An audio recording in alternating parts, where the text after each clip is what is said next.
인생은 전설 채널에 오신 것을 환영합니다. 오늘 이야기 바로 시작합니다. 매일 아침 같은 시간에 눈을 뜨고 같은 커피를 마시며 같은 방송 소리를 들으며 하루를 시작했다. 한동안은 그게 당연한 거라 생각했지만 어느 날부터인가 그 반복이 조용히 나를 마모시키고 있다는 걸 알아차렸다. 거실 창틀에 머문 먼지를 털어내다가 문득 사람 목소리가 듣고 싶어졌다.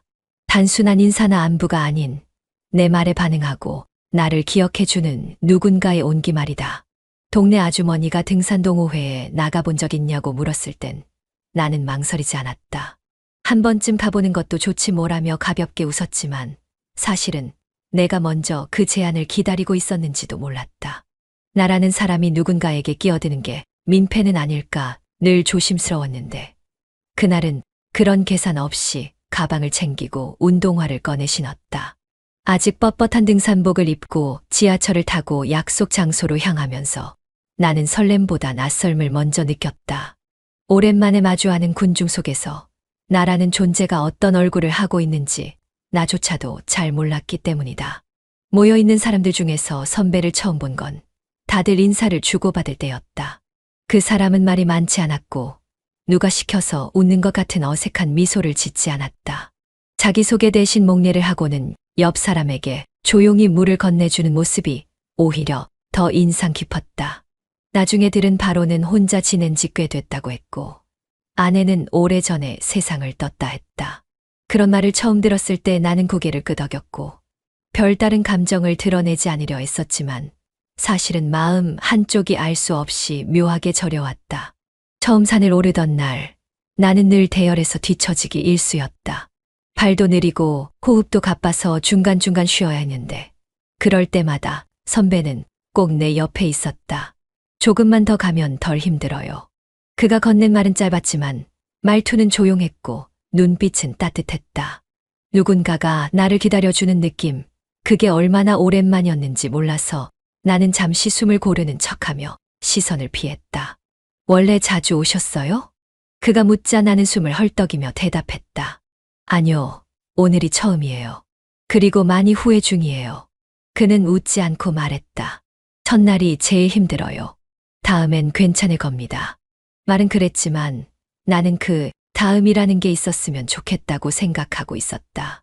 하산할 땐 내 발걸음을 일부러 늦춰 선배와 보조를 맞췄다. 그런 나를 그가 눈치챘는지 아무 말 없이 배낭끈을 잡아 조절해줬다. 이렇게 하면 어깨가 덜 아파요. 가까운 거리, 짧은 접촉, 그러나 마음속엔 오래 남는 무언가가 있었다. 그 손이 스쳤을 뿐인데 나는 괜히 팔을 털듯 옷자락을 만지작거리며 감사해요 하고 말했다. 집에 돌아오는 길, 나도 모르게 휴대폰에 있던 동호회 단톡방을 다시 열어봤다. 오늘 찍힌 단체 사진 속 내 표정은 낯설 정도로 부드러웠고 어쩐지 젖은 손끝으로 사진을 넘기며 선배가 옆에 서 있는 걸 다시 한번 확인하고 있었다. 그 사람이 웃고 있었는지는 기억나지 않지만 내 눈은 그 사람 쪽으로만 향해 있었던 건 분명했다. 점심은 산중턱 너른 공터에서 먹었다. 누군가는 미리 깔아둔 돗자리를 펴고 또 다른 누군가는 김밥을 꺼냈다. 누가 먼저랄 것도 없이 자연스럽게 자리를 잡았고 나는 그중 가장 구석진 곳에 앉아 사람들의 웃음소리를 멀찍이 바라봤다. 체력이 바닥나 허기가 밀려드는 와중에도 어색함이 먼저 식도를 막고 있었다. 그때였다. 선배가 조용히 내 앞에 앉더니 내가 미처 꺼내지도 못한 수저를 챙겨 건네주었다. 따뜻한 손이 아니라 차가운 숟가락 하나였지만 그 순간만큼은 그보다 더 따뜻한 무언가가 내 쪽으로 건너온 기분이었다. 김밥 괜찮으세요?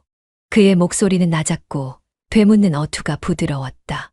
나는 얼떨결에 고개를 끄덕이며 대답했다. 네, 너무 맛있어 보여요. 사실 아침부터 아무것도 못 먹고 와서. 그래서 수저 먼저 챙긴 거예요.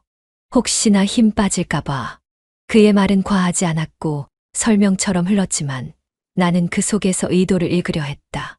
정말로 배려였을까? 아니면 내가 무너지는 소리를 이미 듣고 있었던 걸까? 그가 건넨 유자차는 종이컵에 담겨 있었고 아직 입김이 남아있는 온도가 미지근하게 손바닥을 데웠다. 그가 이걸 언제 준비했을지 왜 나에게만 건넸는지 물어보고 싶었지만 차마 그러지 못했다.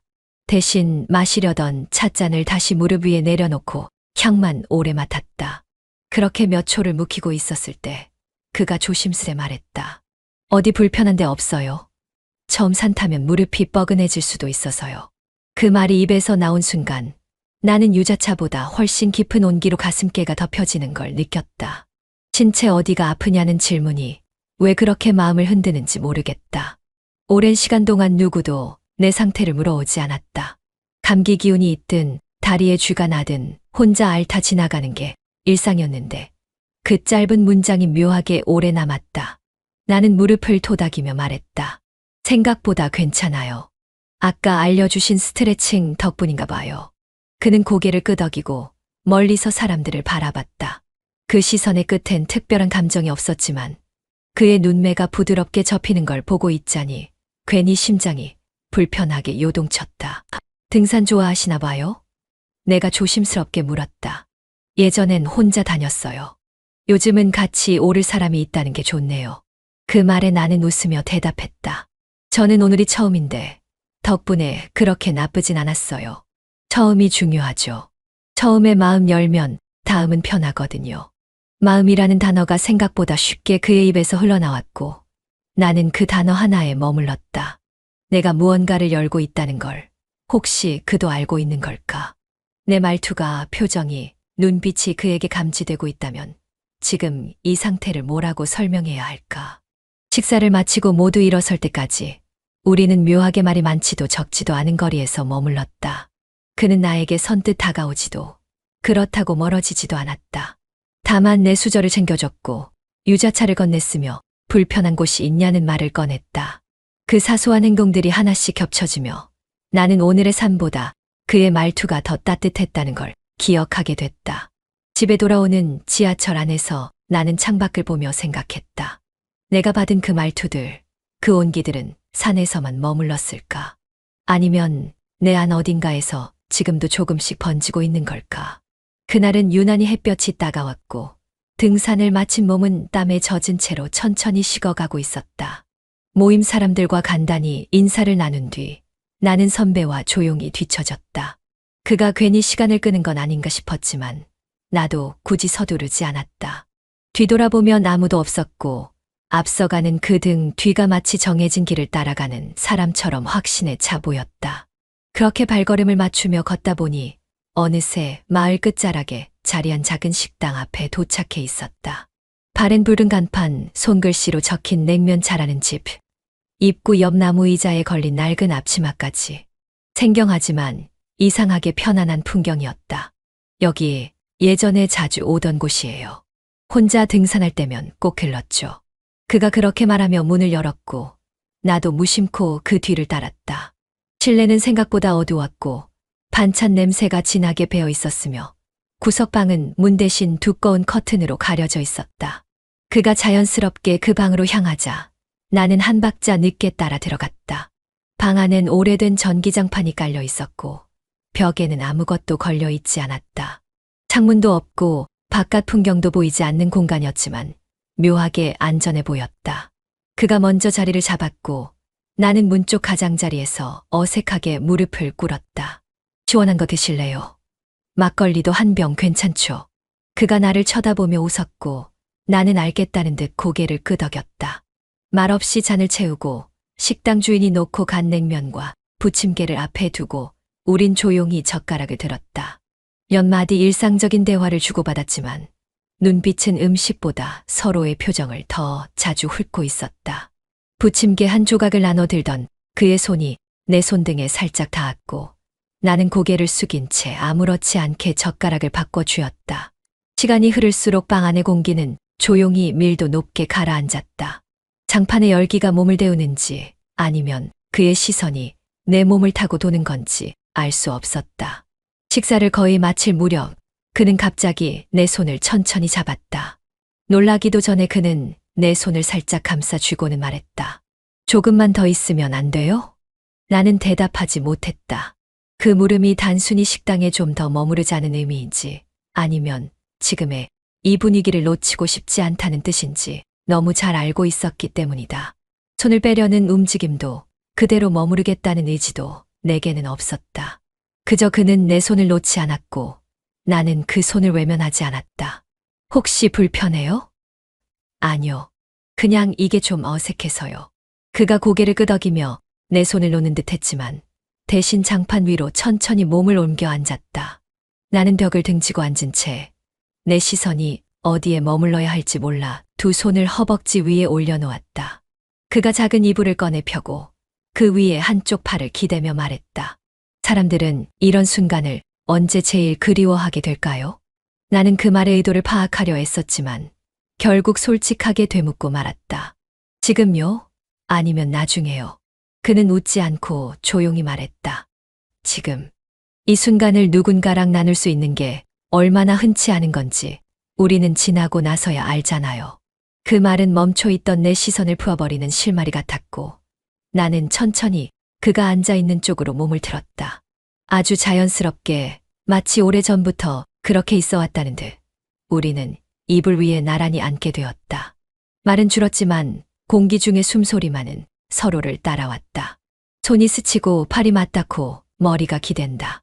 그러다 어깨의 기대는 그의 머리 무게가 점점 무겁게 느껴졌고 나는 그 무게에 밀리듯 그의 가슴팍에 이마를 살짝 붙였다. 말을 꺼내야 할 것 같았지만 목이 마른 것도 아닌데 물을 찾을 수 없었다. 그는 내 턱 아래로 손을 올려 조심스럽게 고개를 들게 했고 나는 그 눈빛 속에 말 대신 긴 침묵을 삼켰다. 그렇게 입술이 닿았고 숨결이 섞였으며 마음이 한겹 벗겨졌다. 어떤 말도 없었지만 우리는 충분히 알고 있었다. 이 공간에서 이 이불 위에서 돌이킬 수 없는 선 하나를 넘고 있다는 걸. 처음이었고 어쩌면 마지막일지도 모른다는 예감이 한편에 스치면서도 나는 그 감각을 밀어내지 않았다.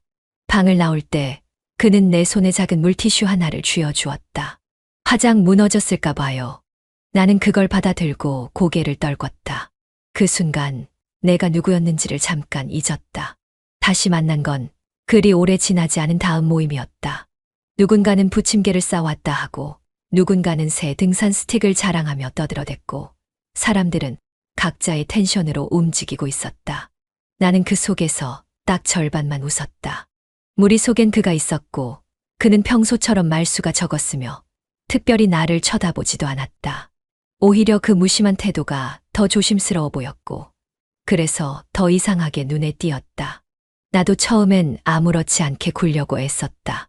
평소처럼 행동하자고 아무 일도 없었던 것처럼 웃자고 마음을 먹었다. 하지만 안 되는 건 참 안 되는 일이었다. 그가 나와 눈을 마주치지 않아도 옆을 스치고 지나갈 때 팔이 닿을 것 같으면 괜히 한 발 물러서게 되고 혹시라도 우리 둘만의 온도가 새어나갈까 팔토시를 괜히 고쳐 쓰게 된다. 아무도 모르는데도 내가 더 민감해졌다. 내 마음 안에서 그 방 안의 공기가 아직 남아 있었다. 오늘은 좀 피곤해 보이시네요. 그가 조심스럽게 말을 걸었을 때 나는 되묻는 대신 고개만 끄덕였다. 어제 잠을 설쳤어요. 요즘 날씨가 꿉꿉해서 그래요. 산에 오면 좀 나아지실 거예요. 나는 그의 그 말투가 좋았다. 걱정하는 것 같으면서도 과하지 않고 단정한 위로 같지만 상대에게 여지를 주지 않는 딱 그만큼의 거리, 그만큼의 정리. 어쩌면 그래서 더 위험했는지도 모르겠다. 사람 마음이라는 게 너무 가깝거나 너무 멀어도 금방 식어버리는데 그는 늘 그 중간 어디쯤에서 나를 머무르게 했다. 산을 오르며 간간히 들리는 그의 숨소리는 묘하게 안정감을 주었고 걸음을 맞춰주는 그의 발놀림은 언제나 일정했고 나는 그 옆에서 스스로를 흐트러뜨리지 않으려고 집중했다. 그와 내가 동시에 물을 마시려고 할 때마다 어색한 침묵이 생겼고 서로의 손이 겹치기라도 하면 난처한 미소가 번졌다. 우리 잘하고 있는 거죠. 내가 어느 순간 입을 열었고 그가 내 쪽으로 고개를 돌리며 대답했다. 누구한테 들키지 않는 한은 그렇겠죠. 그 말은 대단한 확신도 불안한 흔들림도 없었다. 그냥 지금 이 순간에 맞는 말이었다. 산을 다 오르고 모두가 전망대 쪽으로 사진을 찍으러 갔을 때 우리는 일부러 거길 피했다. 따로 이야기한 것도 아니었지만 그는 벤치 쪽으로 먼저 걸어갔고 나는 자연스럽게 그 옆에 앉았다. 말없이 바람을 맞으며 앉아있는 그 모습에 나도 말없이 등을 기대었다. 가볍지도 않고 무겁지도 않게. 누가 보면 그저 지쳐 잠시 쉬는 사람들 같겠지만 나만은 안다. 이 고요 속에 지난날의 열기가 고스란히 숨어 있다는 걸. 벤치 등받이에 기대던 손끝이 살짝 닿았을 때 그는 피하지 않았고 나도 물러서지 않았다. 긴 소리 없이 닿는 손끝에 채우는 말보다 정확했고 그때 내 눈동자 속엔 확실한 것들이 어지럽게 흘러가고 있었다. 하산 후 어수선한 주차장에서 짐을 챙기고 있을 때 선배가 내 옆에 조용히 다가왔다. 사람들 틈에선 별다른 말도 표정도 없었지만 그의 입꼬리는 살짝 올라 있었고 그 표정은 말 대신 물었다. 데려다 줄까요? 나는 일부러 머뭇거리며 대답했다. 버스 타면 돌아가기 좀 멀긴 해요. 그는 고개를 살짝 기울이며 말했다. 그럼 타요. 같이 가요. 차 안은 시동이 걸리자마자 조용해졌다. 라디오도 켜지지 않았고 창문은 닫혀 있었으며 선배는 말없이 운전대를 잡고 전방을 바라보았다. 나는 조수석에 앉아 있었지만 시선은 자꾸만 뒷좌석으로 향했다. 그곳에는 반쯤 접힌 채 놓인 회색 캠핑용 이불이 있었다. 던져둔 듯 구겨져 있었지만 그 질감이 어쩐지 너무 깨끗해 보여 시선을 오래 떼지 못했다. 아마 어제 세탁한 걸까? 오늘 아침에 넣어둔 걸까? 그런 쓸데없는 생각들이 오히려 내 머릿속을 더 복잡하게 휘저었다. 편하죠? 그가 내 쪽을 힐끔 보며 물었고 나는 고개를 끄덕이며 짧게 대답했다. 네, 생각보다 조용하네요. 저는 운전할 땐 말수 줄어요. 방해받고 싶지 않아서요. 그 말은 얼핏 무심한 듯 했지만 동시에 누군가와 있는 시간을 집중해서 쓰고 싶다는 의미 같았다. 차는 조용히 골목 하나를 돌더니 햇빛이 들지 않는 주택가 어귀에 멈췄다. 여기요? 조용하잖아요. 잠깐만 쉬었다 가요. 시간도 이르고 그 말은 강요도 유혹도 아니었고 오히려 더 조심스러웠다. 나는 손등을 매만지며 말했다. 괜찮아요. 저 피곤하긴 하네요. 그는 고개를 돌리지 않고 말했다. 그럼 뒤로 갈까요? 지금이요? 응. 그 대화는 짧았지만 모든 동의와 응답이 그 안에 들어 있었다. 나는 문을 열고 조용히 뒷좌석으로 몸을 옮겼다. 문을 닫을 때 나는 처음으로 그 공간을 제대로 봤다. 커튼은 없었지만 유리엔 선팅이 진했고 안쪽에 놓인 이불 위로 햇살이 조각조각 떨어져 있었다. 차체가 덜컹일 때마다 작은 소음이 났지만 그 안에서 우리는 서로를 조심스럽게 바라봤다. 그는 먼저 옆에 앉아 나를 바라봤다. 불편하면 말해요. 진심으로. 나는 고개를 저으며 웃었다. 아니요. 지금 이 순간은 그냥 말 안 해도 될 것 같아요. 그럼 아무 말 없이 있어 줄게요. 나는 가방을 옆으로 밀고 이불 한쪽을 살짝 덮었다. 이불 안에 들어간 건 내 몸이었지만 그 안에 묻힌 건 내 망설임이었다. 선배는 한쪽 팔을 등받이에 기댄 채 내 어깨에 조심스럽게 손을 얹었다.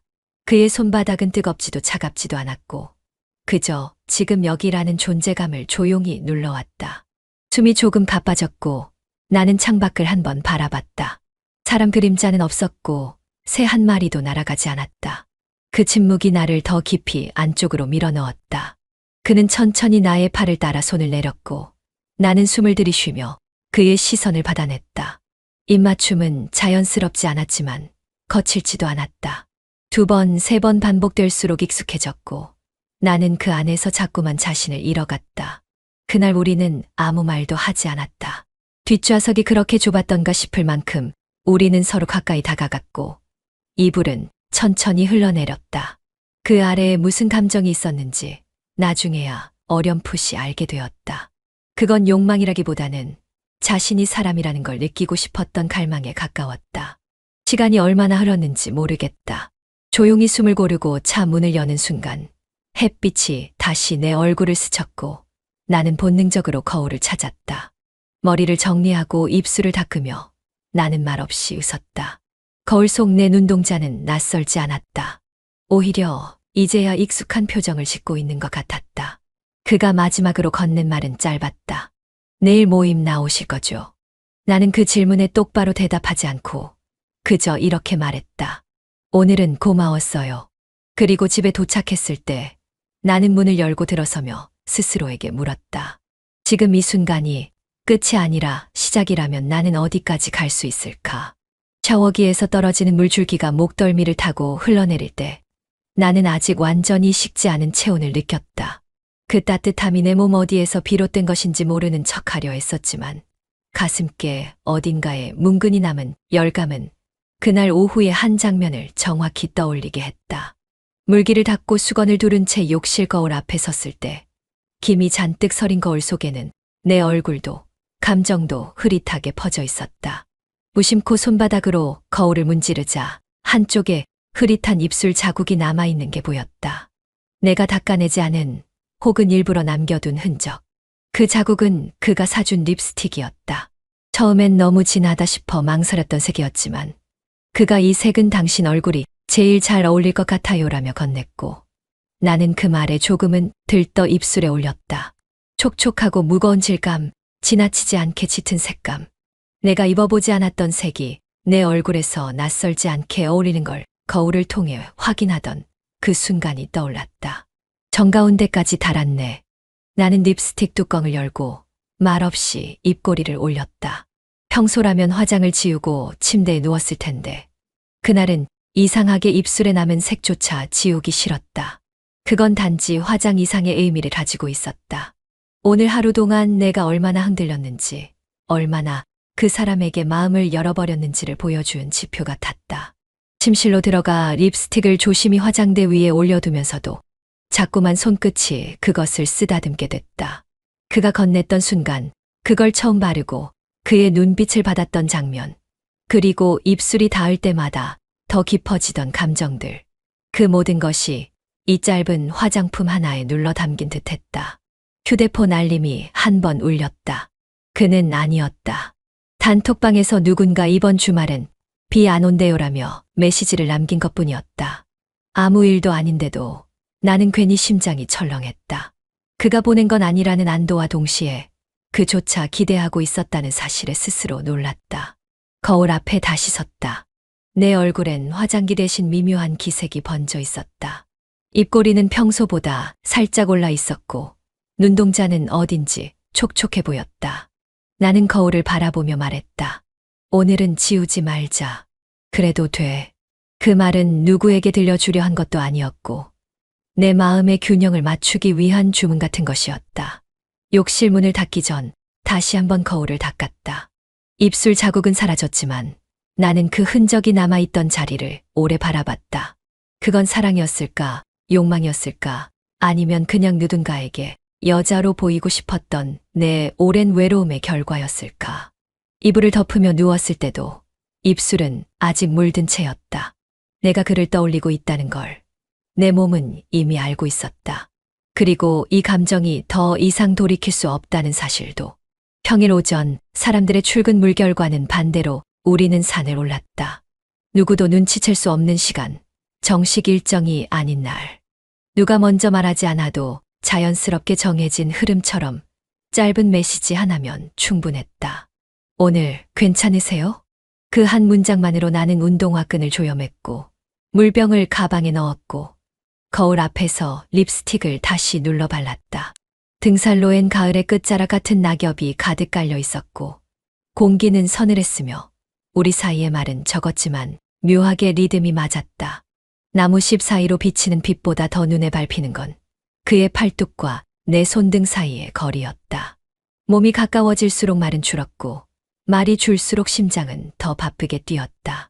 그는 나보다 한 걸음 앞서 걷다 중간중간 고개를 돌려 내 속도를 확인했고 나는 그런 그의 눈길을 피하지 않았다. 숨이 조금 차오를 무렵 그는 물병을 꺼내며 말했다. 쉬고 가요. 저기 바위 그늘 괜찮죠? 좋아요. 여긴 아무도 없네요. 그래서 더 좋네요. 그 말은 어쩌면 등산에 대한 소감이었겠지만 나는 그 문장 속에서 전혀 다른 뉘앙스를 읽었다. 아무도 없는 이 시간, 아무도 없는 이 산, 그리고 그 속에 우리 둘만 있다는 사실이 어쩌면 오늘 우리가 가야 할 마지막 목적지를 정해주는 것 같았다. 하산은 빨랐다. 말이 없었고 눈빛도 조심스러웠지만 발걸음엔 망설임이 없었다. 차에 올랐을 땐 그가 어디로 가는지 묻지 않았고 그는 굳이 설명하지 않았다. 창밖으로 스쳐 지나간 오래된 여관 간판, 색이 바랜 철제 프레임에 간신히 붙어있는 글자들. 그 앞에 차가 멈췄을 때 그는 시선도 주지 않고 이렇게 말했다. 들어갔다 나올까요? 대답이 필요 없었다. 나는 눈을 마주치지 않고 문고리를 먼저 잡았고 툭 소리로 열린 차 문의 발끝부터 내리며 몸을 움직였다. 걸음은 망설이지 않았고 문은 밀자마자 마치 기다렸다는 듯 소리 없이 열렸다. 여관방 안은 작고 낡았지만 이상하게 익숙한 냄새가 감돌았다. 향기라고 말하긴 어렵지만 그 안엔 긴장과 무게가 함께 섞여 있었고 커튼은 두 겹이었다. 바깥 빛을 완전히 차단해버린 그 어두운 방에서 우리는 어떤 표정도 짓지 않았다. 그는 내 가방을 벽 쪽에 내려놓았고 나는 그 옆에 놓인 베개를 물끄러미 바라봤다. 무서우세요? 무서웠으면 안 왔죠. 그럼 후회하진 말아요. 오늘은 아무것도 묻지 말아요. 나는 벽에 등을 기댄 채 조심스레 등산복의 지퍼를 아래로 내렸다. 땀이 식은 목덜미에서부터 바람처럼 미세한 감각이 스치기 시작했고 그가 내 앞에 무릎을 꿇듯 앉았다. 한 손은 내 허리를 조심스럽게 감싸 안았고 다른 손은 지퍼 아래로 미끄러지듯 내려와 멈췄다. 그의 이마가 내 쇄골에 닿을 듯 가까워졌을 때 나는 자연스럽게 고개를 숙였고 입술이 맞닿았다. 입맞춤은 서툴지 않았고 그렇다고 욕망처럼 들이대지도 않았다. 조심스럽고 부드러웠고 중간중간 숨을 섞으며 머뭇거렸다. 나는 눈을 감고 손끝으로 그의 팔을 잡았다. 그의 입술이 아래로 내려갈 때마다 내 피부 위에 남기는 자국은 작고 뜨거웠다.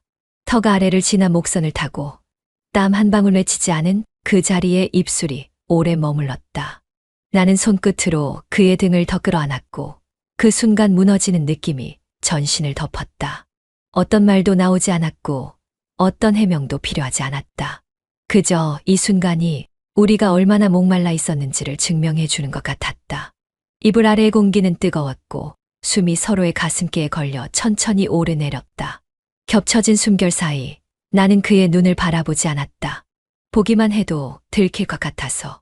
들뜬 감정이 아니라 그 안에 감춰둔 간절함이 모두 드러나 버릴까 두려워서. 내 팔에 감긴 그의 손이 아주 천천히 내려가다 멈췄다. 마치 지금 이 순간이 오래 머물길 바라는 사람처럼 몸의 움직임도 숨결의 템포도 한 박자 느려졌다. 그는 나의 귓가에 숨을 묻듯 낮게 말했다. 지금 괜찮아요? 나는 입을 열지 않고 그저 그의 이마에 입술을 눌렀다. 말보다 오래 남는 대답이었다. 천장은 낮고 커튼은 두 겹이었고 시계는 보이지 않았다. 모든 시간은 그 어둠 속에 눌려버려졌고 이불 속에 우리는 그 공간에서 벗어나지 않았다. 그 방에서 나왔을 땐 햇살이 조금 누그러져 있었다. 우리는 함께 나오면서도 서로를 보지 않았다. 대신 손등이 잠깐 스쳤고 나는 그 순간에도 아직 이불 속 온기를 지우지 못한 채였다. 그 온기는 내 피부보다 더 오래 가슴 안 어딘가에 남아 있었다. 집에 도착했을 땐 거실 불이 켜져 있었고 TV에선 뉴스 앵커의 목소리가 흘러나오고 있었다. 화면 속 자막이 빠르게 지나갔지만 내 눈엔 들어오지 않았다. 남편은 늘 그렇듯 그 자리에 없었고 침실문은 닫힌 채였다. 현관문이 열리는 소리에 고개조차 들지 않았던 사람. 내가 몇 시에 나갔는지, 어디에 있었는지, 누구와 함께였는지를 묻던 시절은 지나고 있었다. 그런 말은 더 이상 우리 부부 사이에 존재하지 않았다. 묻지 않으면 들킬 일도 없다는 듯 그는 아주 조용히 나를 잃어가고 있었다. 발끝으로 쌓인 먼지를 느끼며 스스로도 느끼지 못한 표정을 지은 채 옷걸이 앞에 섰다. 코트를 벗고 블라우스를 벗었다. 오늘 하루의 모든 온기를 흡수한 옷들이 하나씩 바닥으로 내려앉을 때쯤 나는 서랍을 열고 새로 산 속옷을 꺼냈다. 부드러운 연보라색의 섬세한 레이스가 달린 브래지어, 같은 톤의 팬티 세트. 예전 같았으면 절대 고르지 않았을 화려한 디테일이었지만 요즘 나는 그런 걸 자주 고르고 있었다. 어깨끈을 당기며 거울 앞에 섰을 때 문득 혼잣말처럼 내뱉었다. 이제야 조금 여자 같네. 그 말은 누구에게 하는 말도 아니었지만 거울 속 나에게는 정확히 들려왔다.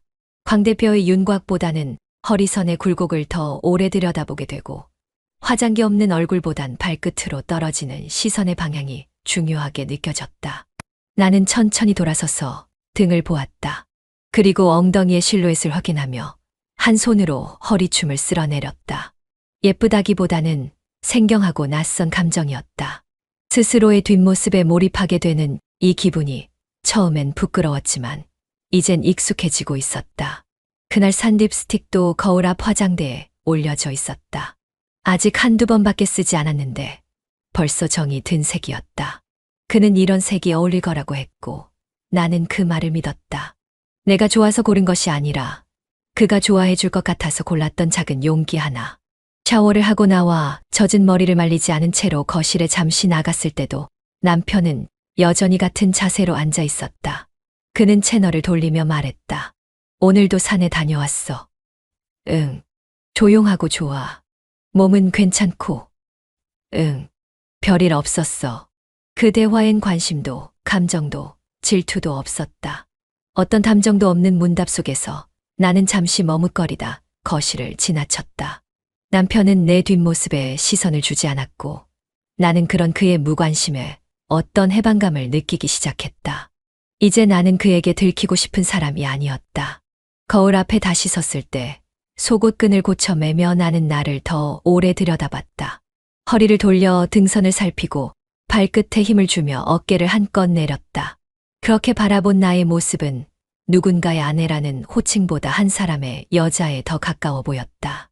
그리고 그 여자에겐 오래된 집의 무관심보다 새로운 시선이 훨씬 더 큰 자극이 되고 있었다.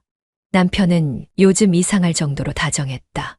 말수가 많아진 것도 아니고 스킨십이 늘어난 것도 아니었지만 웃는 얼굴이 어딘가 낯설었다. 그의 눈빛은 여전히 무표정했고 웃고 있는 입술 아래로 감정이 느껴지지 않았다. 어느 날 그가 저녁을 먹으며 문득 말했다. 산 좋다며. 나는 고개를 끄덕였다. 응. 조용하고 사람도 좋아. 머리도 맑아지고. 그는 숟가락을 내려놓고 한쪽 입꼬리를 들어 올렸다. 나도 한번 타볼까 싶어서. 운동 좀 해야겠다 싶더라고. 나는 고개를 끄덕이며 대답했다. 좋지. 이번 주말에 같이 갈래? 그는 그 말에 대답하지 않았고 대신 반쯤 웃으며 고개만 돌렸다. 그날 산행은 유독 바람이 많았다. 사람들 틈에 섞여 출발한 지 얼마 안 돼서 낯선 얼굴 하나가 눈에 띄었다. 검은색 모자에 선글라스, 말이 거의 없고 혼자 조용히 걸으며 사람들 틈을 피해 걷는 사람.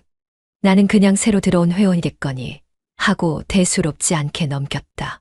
하지만 오르막길을 오를 때마다 그가 내 뒤 10m쯤에서 항상 같은 속도로 따라오고 있었다.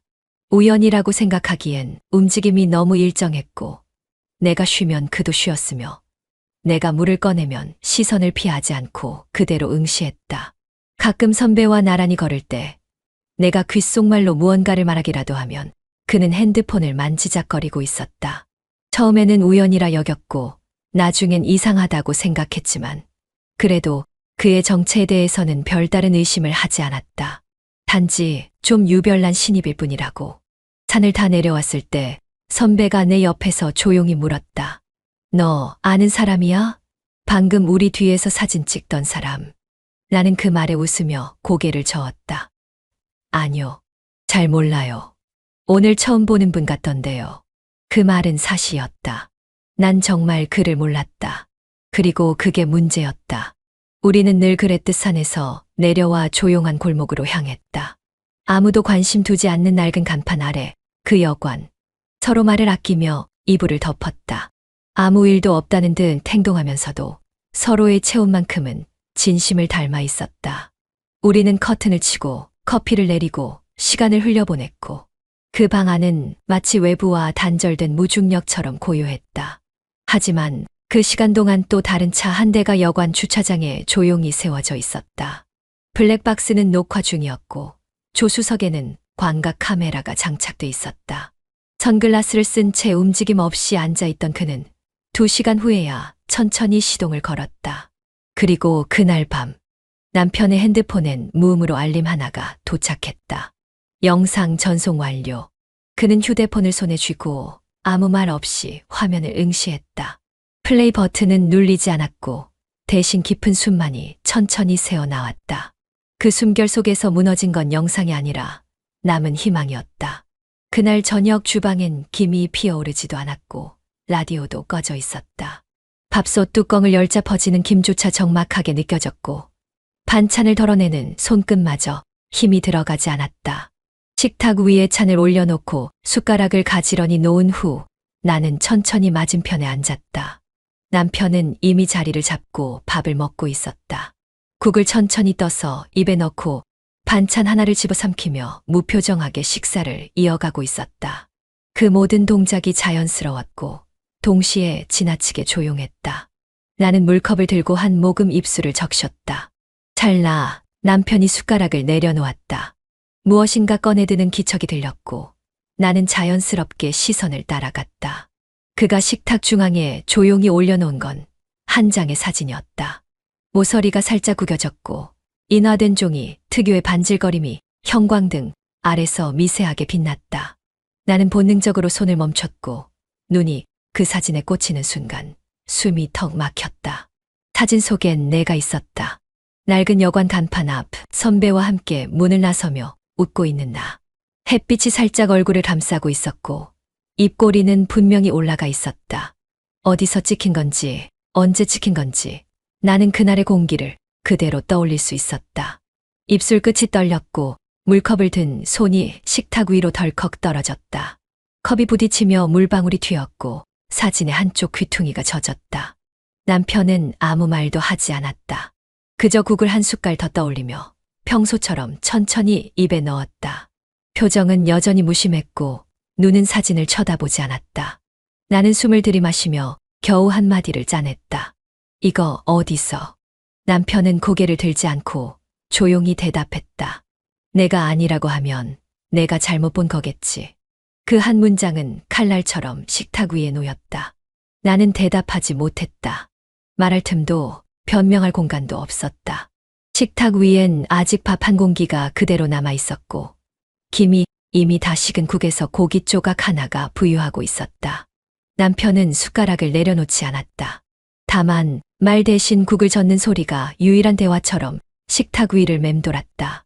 그 속에서 무너진 것은 나였고 젖은 사진의 귀퉁이보다 내 눈가가 먼저 뜨거워지기 시작했다. 식탁 위엔 여전히 사진 한 장이 남아 있었다. 젖은 물방울이 천천히 말라가며 번져 있었고 그 자국 위에 찍힌 나의 얼굴은 무슨 생각을 하고 있었는지 알 수 없을 만큼 평온해 보였다.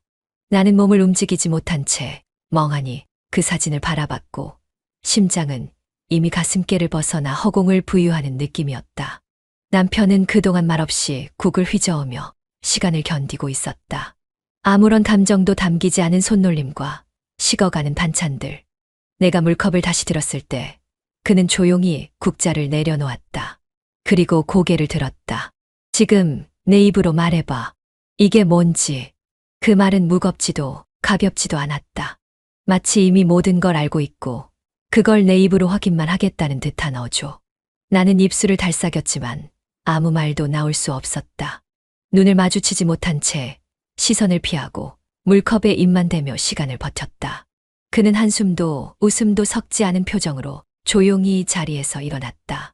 의자가 마룻바닥을 긁는 소리가 유난히 크게 들렸고 나는 무릎을 굳게 붙인 채 어깨를 살짝 움츠렸다. 다가오는 발걸음은 빠르지 않았지만 그 소리 하나하나가 귓가에 각인되었다. 대답 못하겠어. 그의 목소리는 낮고 침착했지만 그 속엔 가라앉은 분노가 또렷하게 담겨 있었다. 나는 숨을 삼키며 입을 열었다. 그게 그냥 만난 거야. 특별한. 그 말이 끝나기도 전에 그의 손이 내 얼굴로 날아들었다.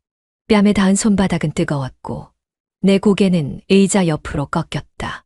소리보다 통증이 먼저 찾아왔고 귓속이 울리기 시작했다. 눈물이 의도치 않게 맺혔다.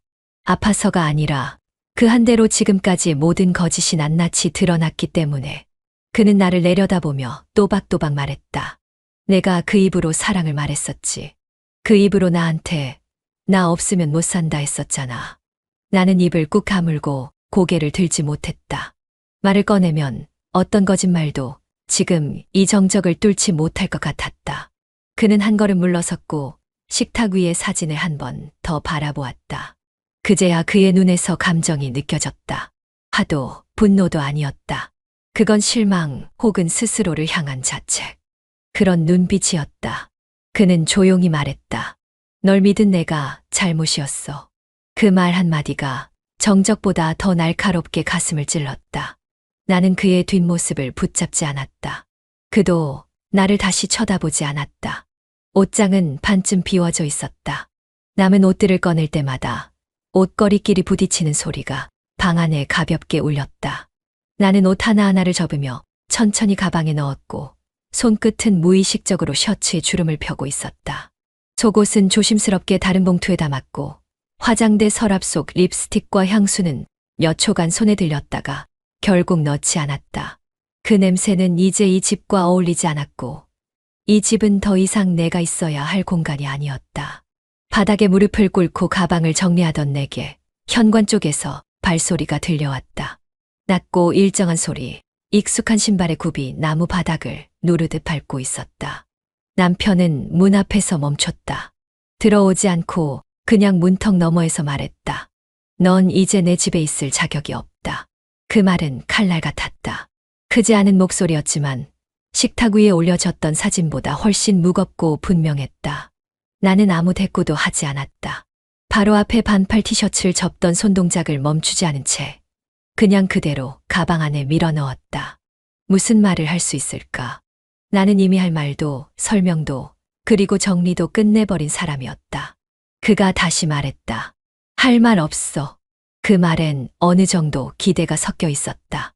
하지만 나는 입술을 꾹 감은 채 고개를 숙였고 손은 여전히 마지막 셔츠의 단추를 맞추고 있었다. 그는 더 이상 묻지 않았다. 그 한마디로 충분하다는 듯 조용히 돌아섰고 그의 발소리가 멀어졌다. 현관문을 닫는 소리도 없었고 나는 침대 모서리에 가방을 조용히 내려놓았다. 짐은 그렇게 많지 않았지만 그 안엔 지난 시간의 온기가 섞여 있었고 남은 자존심도 무너진 감정도 들어있었다. 방을 한 바퀴 둘러본 후 나는 거울 앞에 섰다. 수십 번이나 화장을 지우고 바르던 거울이었지만 오늘은 그 어떤 색조도 올라와 있지 않았다. 거울 속의 여자는 조금 피곤해 보였고 동시에 너무 덤덤해 보였다. 울지 않았고 웃지도 않았다. 나는 마지막으로 옷장 안을 확인하고 다 닫힌 서랍을 한 번 더 눌러봤다. 빠뜨린 건 없었다. 남겨둘 것도 없었다. 가방을 끌고 나가기 전 나는 발끝으로 문턱을 밟았다. 그 문턱을 넘는 순간 나는 이 집에서 누군가의 아내라는 호칭에서 벗어나야 한다는 걸 알고 있었다. 그는 짐을 싸라고 하지 않았다. 그는 짐이 나가야 한다고 말했을 뿐이었다. 나는 문 앞에서 고개를 숙였다. 그 말이 곧 이 집에 남은 마지막 애도라는 걸 알았기 때문이다. 짐을 끌고 집을 나서는 순간까지만 해도 나는 마음속의 모든 짐도 함께 비워냈다고 착각했다. 식탁 위에 남겨진 찬밥 한 그릇, 다 마른 국그릇의 물자국, 화장대, 서랍 속 지워지지 않은 립스틱 자국까지도 모두 미련 없이 두고 나왔다는 그 단순한 행동이 곧 자유인 줄 알았지만 골목을 돌아서는 발걸음은 이상하게도 한없이 무거워졌다. 나는 숨을 고르며 스마트폰을 꺼냈고 주저하지 않고 익숙한 번호를 눌렀다. 그 사람, 몇 달 전부터 나의 일상에 스며들었던 말 한마디에 가슴이 요동치고 손끝 하나에 몸이 뜨거워졌던 사람. 그 번호는 여전히 단축번호에 있었고 손가락은 기억처럼 그 위를 눌렀다. 신호음이 길게 울리는 동안 나는 가방 손잡이를 더 세게 쥐었고 울지 않으려 꾹 담은 입술이 떨리기 시작했다. 제발 한 번만 받아줘. 속삭임에 가까운 그 말은 허공에 녹아 사라졌고 통화는 끝내 연결되지 않았다. 그는 나를 더는 원하지 않았다. 내가 먼저 모든 걸 던졌지만 마지막 순간까지도 나는 그에게 매달리고 있었던 것이다. 그 발걸음으로 향한 곳은 월세 35만 원짜리 작은 반지하였다. 벽지는 벌겋게 갈라져 있었고 창문은 작고 뿌옇게 얼어 있었으며 방 안의 공기는 눅눅했고 세탁기 돌아가는 소리는 벽을 뚫고 그대로 전해졌다. 냉장고 안에는 생수 2병과 컵라면 하나, 그리고 가방 안에는 여전히 버리지 못한 물병 하나가 덜컥 남아 있었다. 그 순간 나는 알았다. 나는 아무것도 정리하지 못한 채 모든 걸 감춘 척하고 있었음을. 침대 모서리에 앉아 다시 한번 전화를 걸었다. 이번엔 다신 누르고 싶지 않았던 번호였다. 울먹이는 목소리를 억누른 채 말문을 열었지만 목소리는 저절로 떨렸다. 나 지금 갈 데가 없어. 당신이 싫어도 지금은 당신밖에 없어. 소화기 너머의 그는 긴 침묵 끝에 짧게 말했다. 일단 와. 거기 있는 건 나도 못 보겠다. 그 말 한마디가 생명줄처럼 느껴졌고 나는 또 한 번 가방을 들었다. 집에 도착했을 땐 문은 잠겨 있지 않았다. 초인종을 누르려다 말고 문을 열었고 그 순간 말도 없이 그의 손이 내 뺨을 스쳤다. 따귀는 생각보다 강하지 않았지만 그보다 더 아프게 남은 건 그 뒤에 이어진 말이었다. 넌 이런 대우가 딱 맞아. 나는 아무 말도 하지 못한 채 고개를 숙였고 그 말은 오히려 나를 잠재웠다. 이게 벌이라면 받아야 마땅한 일이었다. 나는 다시 현관문 앞에 섰다. 들어간다는 말은 했지만 몸이 문지방을 넘는 순간 어떤 감정이 나를 덮칠지 몰라 그 자리에서 한참을 서 있었다. 가방 바퀴 소리가 거실 바닥을 긁는 동안 나는 숨을 멈춘 채 움직였다. 거실 조명은 켜져 있었고 식탁 위에는 여전히 우리가 쓰던 2개의 머그컵이 나란히 놓여 있었다. 그런 사소한 장면이 더 견디기 어려웠다. 그는 여전히 한 걸음도 다가오지 않은 채 식탁 너머에 서 있었다. 넌 이런 대우가 딱 맞아. 그 말은 누군가를 미워하고 싶을 때 쓰는 게 아니었다. 내가 무너지는 걸 보면서 그도 함께 무너지고 있다는 걸 알게 만드는 문장이었다. 나는 바닥을 바라봤다. 무릎이 떨렸고 손끝이 얼어붙은 것처럼 감각이 없었다. 조심스럽게 가방을 방 안으로 옮기고 그가 등을 돌리기 전에 나는 낮은 목소리로 말했다. 미안해. 정말로 그 한마디밖에 할 수 없었다. 그는 대답하지 않았고 대신 식탁 위에 있던 물컵을 조용히 들어 올렸다. 나는 그 모습이 더 아팠다. 화를 내지 않는 것도 차갑게 무시하는 것도 아니었다. 그건 실망이었다. 모든 감정이 식은 사람이 가지는 절망의 표정. 나는 그 표정을 다시는 떠올리고 싶지 않다고 생각했다. 방 안은 적막했고 그 고요는 내 마음 안에 있던 모든 소리를 증폭시키는 듯했다. 아무도 묻지 않았지만 나는 속으로 수십 번씩 대답하고 있었다. 왜 그런 선택을 했는지, 언제부터 모든 게 틀어졌는지, 그 사람은 진짜 나를 원했는지, 그리고 내가 남편에게 바란 게 대체 무엇이었는지. 답은 없었고 고개를 흔들어도 떨쳐지지 않았다. 세상이 조용해질수록 내 안은 시끄러웠다. 그렇게 천장을 보며 1시간이 흘렀고 아무 말도 하지 않은 채 방 밖에서는 컵이 싱크대에 닿는 소리가 희미하게 들렸다. 그는 여전히 그 자리에 있었다. 나와 같은 지붕 아래 있었고 같은 공기를 마시고 있었지만 이제 우리 사이엔 어떤 다리도 놓이지 않았다. 나는 눈을 감았고 그제야 처음으로 눈물이 뺨을 타고 흘렀다. 그 눈물은 후회였고 미련이었고 그리고 지금까지도 내가 완전히 무너졌음을 증명하는 가장 조용한 신호였다. 그 물병은 아직도 가방 속에서 비치고 있었고 그 소리가 내 죄책감처럼 자꾸 반복적으로 들려왔다. 나는 오늘 밤 이 집의 여자도 아니고 누군가의 아내도 아닌 채로 이불을 덮었다. 그리고 그렇게 내 마지막 감정도 조용히 덮어두었다. 인생은 전설 채널에 오신 것을 환영합니다. 오늘 이야기 바로 시작합니다. 토요일 저녁 모처럼 형에게 연락이 왔고 별다른 약속도 없던 나는 가벼운 마음으로 형네 집을 찾았다. 배를 누르자마자 형이 반가운 얼굴로 문을 열었고 뒤이어 형수도 주방에서 고개를 들어 나를 바라보았으며 나는 가볍게 인사하면서 집 안으로 들어섰다. 형은 웃으며 소파 쪽을 가리켰고 형수는 테이블에 맥주잔을 가지런히 놓으며 말했다. 민석 씨, 오랜만이에요. 요즘 얼굴 보기 힘들었어요. 나는 웃으며 대답했다. 네, 일 때문에 좀 정신이 없었어요. 형은 벌써부터 맥주를 따르며 들뜬 목소리로 근황을 물었고 나도 형의 농담에 맞장구를 치면서 잔을 기울였으며 형수는 조용히 웃으며 맥주를 따르다가 가끔씩 내 쪽을 바라보았다. 맥주잔을 든 손끝은 자연스러웠지만 그녀의 눈빛은 어딘가 설명할 수 없는 묘한 떨림을 품고 있었고, 나는 순간 이상한 기분을 느꼈으나 애써 무시했다. 민석이 연애는 하고 있어. 형이 웃으며 물었고, 나는 어깨를 으쓱이며 대답했다. 글쎄요, 일하느라 바빠서 누굴 만날 여유가 없네요. 형수는 내 말을 듣고 잔을 들고 웃었지만 그 미소는 묘하게 길게 이어졌고 눈빛은 무심한 척하면서도 나를 향해 살짝 머물렀다. 나는 그 눈빛을 못 본 척 고개를 돌렸지만 이미 가슴 한쪽에는 알 수 없는 불편함이 조용히 스며들고 있었다. 형은 여전히 신나게 골프 얘기를 이어갔고 나는 맞장구를 치면서도 자꾸만 형수의 시선이 신경 쓰였으며 형수가 웃을 때마다 그 미세한 떨림과 눈길이 나를 향해 가 닿는 걸 느끼지 않을 수 없었다. 요즘은 다들 골프야, 골프. 민석이도 배워. 주말마다 필드 나가자고. 형이 맥주잔을 들이키며 말했고 나는 고개를 끄덕이며 웃었다. 형이랑 치면 제가 계속 질 텐데요. 형은 그 말에 크게 웃었고 형수도 따라 웃었지만 그녀의 웃음은 어쩐지 공허하게 느껴졌다. 웃음의 끝자락에 남은 묘한 그늘이 나를 자꾸만 신경 쓰이게 했고 나는 다시금 애써 시선을 돌렸다. 시간은 흘렀고 잔은 몇 번이나 비워졌다.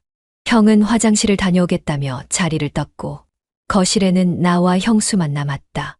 순간 공기가 묘하게 무거워졌다. 형수는 잔을 손에 쥔 채 조심스럽게 나를 바라보았다. 민석 씨. 네. 나는 되물었고 형수는 잔을 기울이며 조용히 웃었다. 이렇게 보니까 참 반갑네요. 별것 아닌 말이었지만 그녀의 목소리에는 설명할 수 없는 깊은 감정이 실려 있었고 나는 순간 말문이 막혔다. 대답을 하려다 입을 다물었고 형수가 보여주는 그 눈빛이 심장을 쿡 찌르는 듯 아찔했다. 저도요. 나는 겨우 대답하며 잔을 들었고 형이 돌아오는 소리가 들리자 두 사람은 아무 일 없었다는 듯 자리를 정리했다. 형은 다시 웃으며 맥주를 따랐고 분위기는 금세 회복된 듯 했지만 나는 알았다. 그날 아주 작은 틈이 벌어졌고 아무리 덮어도 그 균열은 계속 퍼질 것이라는 걸. 아무것도 아닌 듯 웃고 떠들면서도 형수와 나 둘 다 그 사실을 똑똑히 알고 있었다. 형은 휴대폰을 확인하더니 이 말을 짚었다. 민석아, 잠깐만. 급한 전화 좀 하고 올게. 그렇게 말하고는 주머니에서 담배를 꺼내 들며 베란다 쪽으로 발걸음을 옮겼고 나는 가볍게 고개를 끄덕이며 맥주잔을 만지작거렸다. 문이 닫히는 소리와 함께 거실에 남은 건 나와 형수뿐이었다. 잠깐의 정적. 형수는 잔을 들었다가 내려놓았고 나는 괜히 컵받침을 만지작거렸으며 애매하게 흐르는 공기가 양쪽 어깨를 누르는 것 같았다. 불편하지 않다고 애써 스스로를 속였지만 몸은 이미 사소한 긴장에 굳어가고 있었다. 형수는 테이블 위에 손가락을 툭툭 두드리다가 이윽고 가볍게 숨을 내쉬며 말했다. 넌 변함이 없네.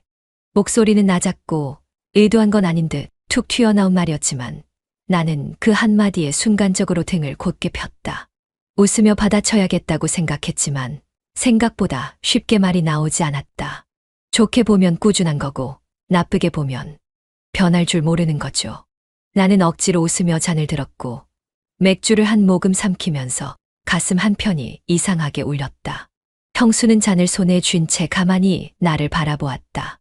맑지도 않고 애정도 없는 그렇다고 미움도 아닌 복잡한 시선이었다. 눈길을 피할까 생각했지만 오히려 피하면 더 어색할 것 같아 나는 그저 잔을 입가에 대고 있었다. 예전엔 더 까칠했는데 형수가 작은 미소를 지으며 말을 이었고 나는 어깨를 으쓱였다. 살면서 둥그러질 줄 알았어요. 근데 잘 안 되더라고요. 그런 거 쉽게 안 변해요. 사람 성격이라는 게. 그 말에 형수는 잔을 다시 내려놓으며 한숨을 섞었고 나는 그 미묘한 감정 변화를 외면할 수 없었다. 형수는 테이블 가장자리를 손끝으로 문질렀고 나는 그런 그녀의 손끝을 바라보며 말문을 열까 말까 망설였다. 형이랑은 잘 지내요? 너무 뻔한 질문이었다. 던지면서도 후회했지만 이미 입 밖으로 나온 말은 주워 담을 수 없었다. 형수는 살짝 웃었다. 잘 지내죠. 대체로라는 말이 귀에 걸렸다. 그녀의 웃음 끝에도 작게 떨리는 손끝에도 대체로에 담긴 진심은 고스란히 느껴졌다. 말없이 잔을 들고 맥주를 삼키면서 나는 문득 이상한 확신 같은 걸 느꼈다. 무엇이 어긋나고 있었고 무엇이 무너지고 있었으며 그리고 그 무너짐 속에서 우리는 지금 아주 천천히 그러나 확실하게 끌려가고 있다는 것을. 형수는 다시 조용히 잔을 들고 입을 죽였다.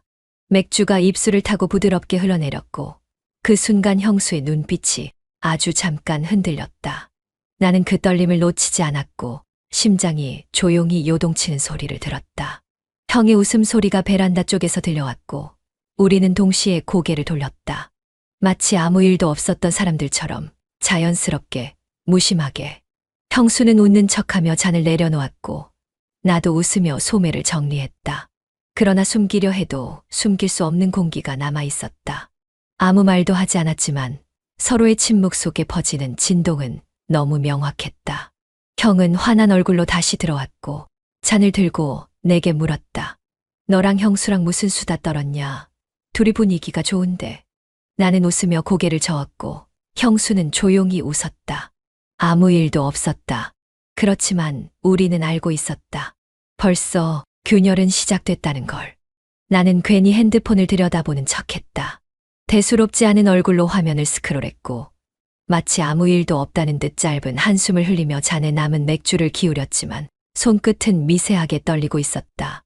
형수는 그런 나를 가만히 바라보다가 잔을 들고 입술을 적셨고 그 작은 동작 하나에도 방 안의 공기는 묘하게 진해졌다. 넌 몰라도 돼. 형수는 가볍게 웃으며 말했다.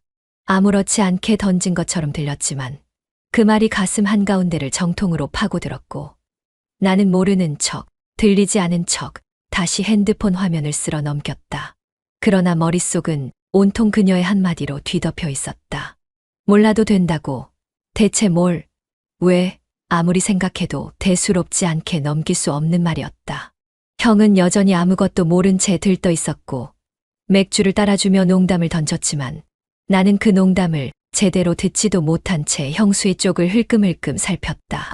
형수는 형의 말에 맞장구를 치면서도 잔을 드는 손끝이 기미하게 떨리고 있었고 웃는 얼굴 뒤로 숨겨진 감정이 조금씩 스며 나오는 걸 나는 분명히 느낄 수 있었다.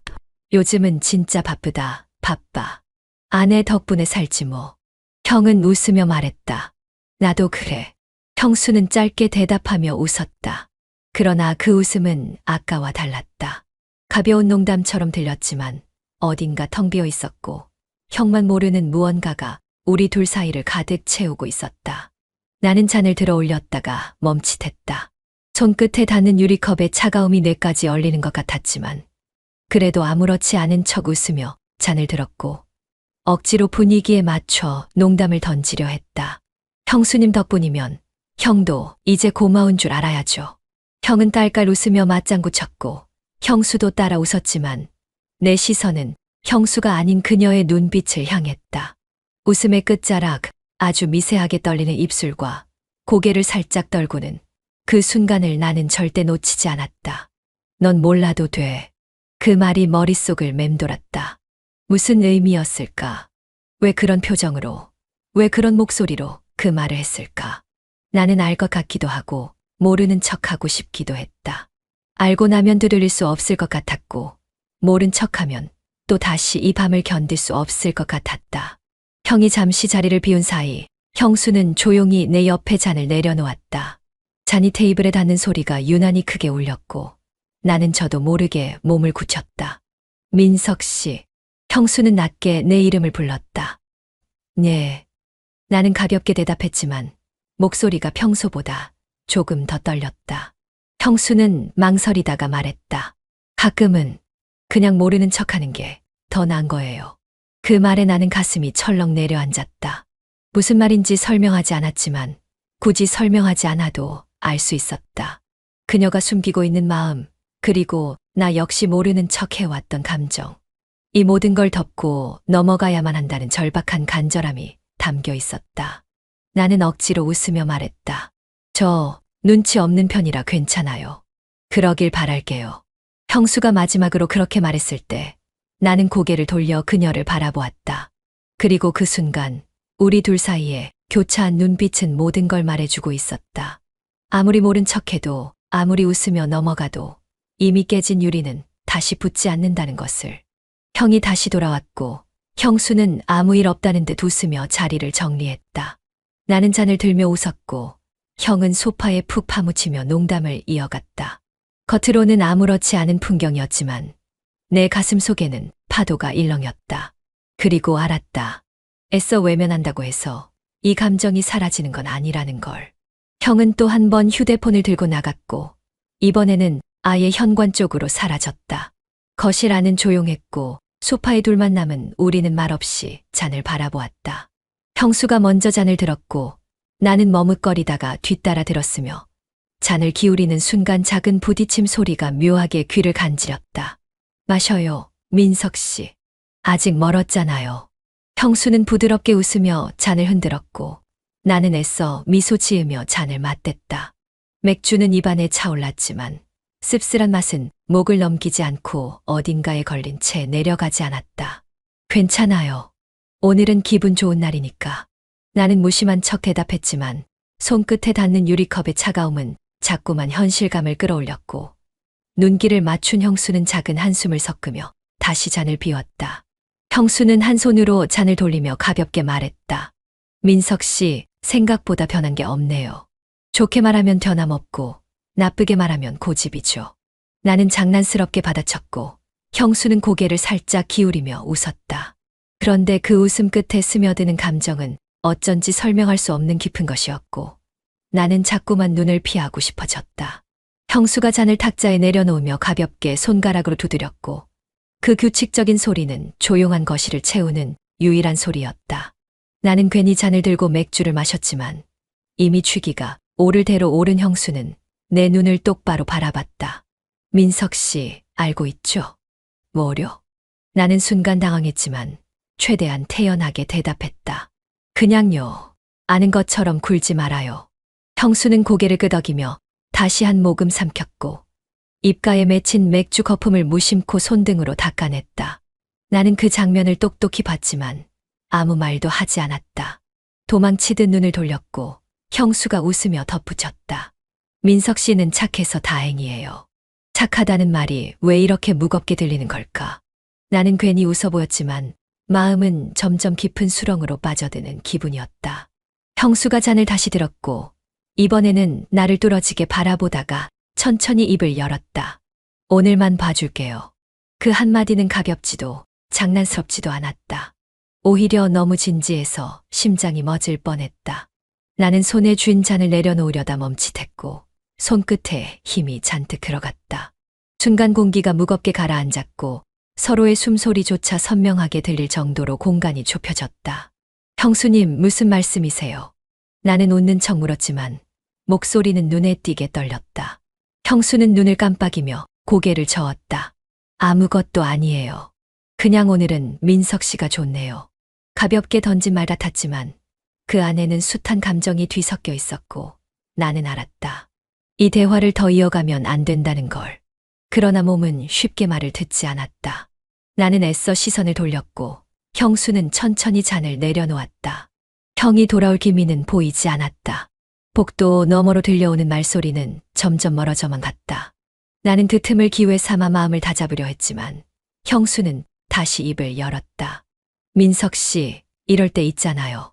다 알면서도 모르는 척하고 싶은 순간. 그게 오늘 같아요. 나는 입술을 깨물었다. 무슨 말을 해야 할지 몰랐다. 거절해야 했다. 확실하게 선을 그어야 했다. 그래야 한다는 걸 너무 잘 알면서도 몸은 미묘하게 떨렸다. 형수가 다가왔다. 아주 천천히 조심스럽게.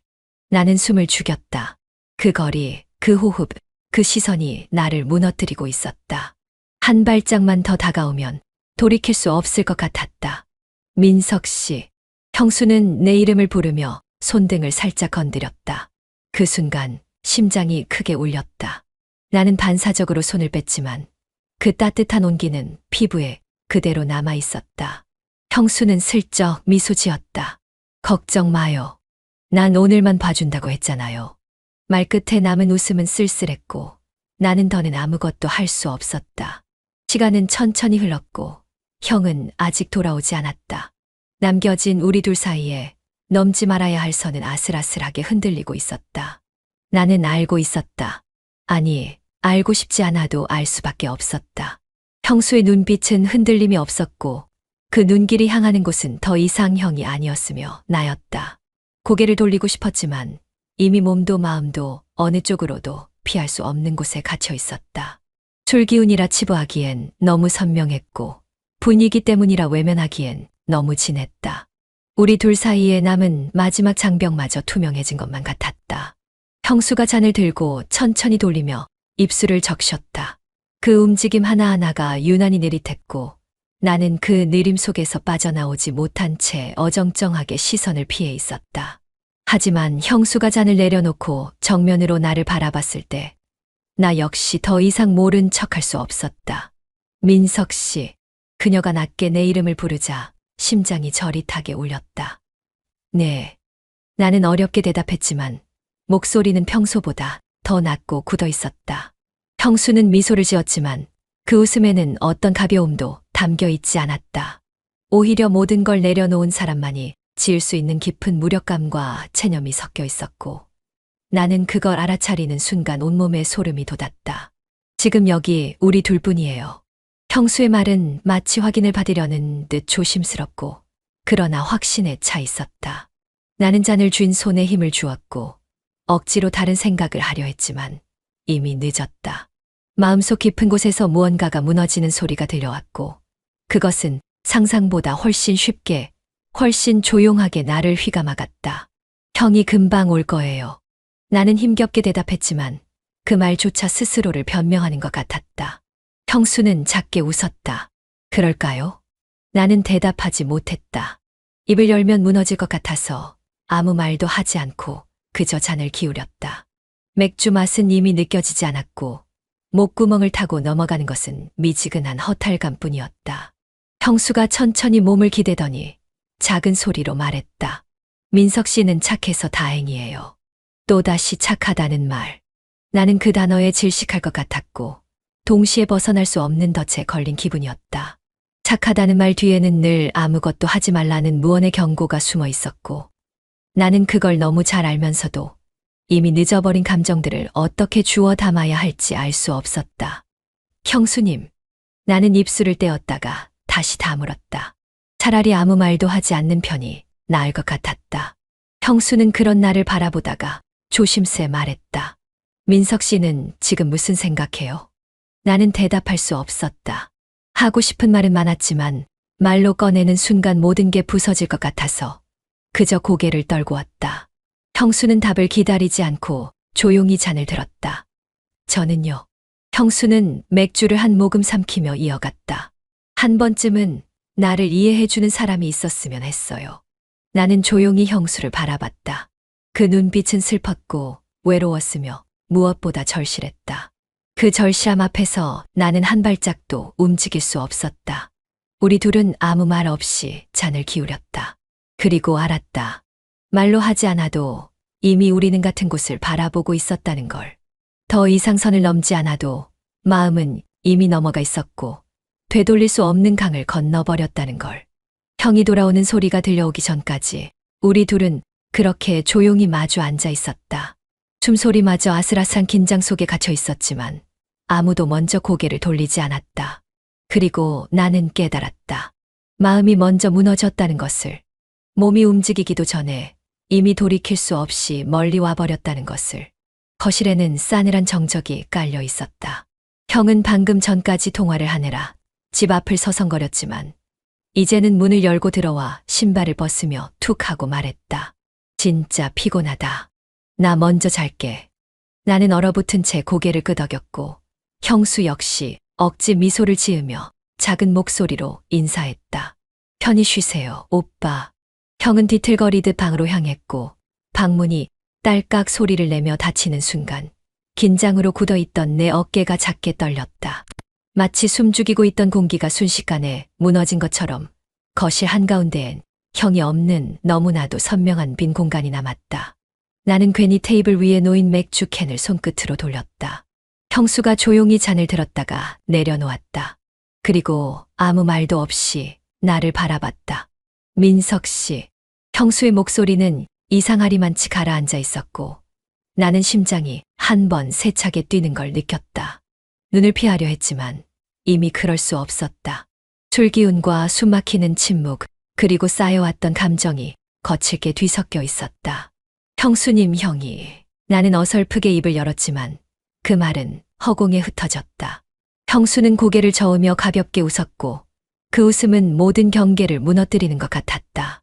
나도 알아요. 형수는 아주 천천히 조심스럽게 내 쪽으로 몸을 기울였다. 나는 움직이지 않았다. 숨도 제대로 쉴 수 없었다. 그녀가 손을 뻗어 내 손등을 덮었다. 작은 스침이었다. 그러나 그 따뜻한 온기가 오래도록 쌓여왔던 감정을 일순간에 터뜨렸다.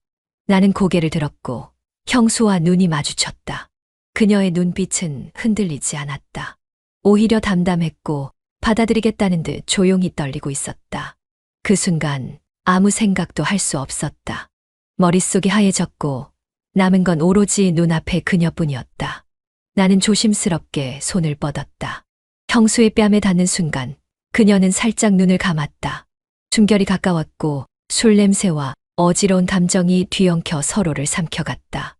민석 씨. 형수가 속삭였고 나는 대답 대신 천천히 고개를 숙였다. 입술이 닿았다. 처음엔 가볍게 스쳤고 그녀가 놀라듯 몸을 떨었지만 금세 다시 다가왔다. 이번엔 확실히. 서로의 숨이 얽히고 마음이 터지는 소리가 귓가를 울렸다. 형수가 내 목을 감싸 안았고 나는 그녀의 허리를 끌어안았다. 거실 소파로 비틀거리듯 물러나 앉았고 둘 다 말없이 서로를 탐색했다.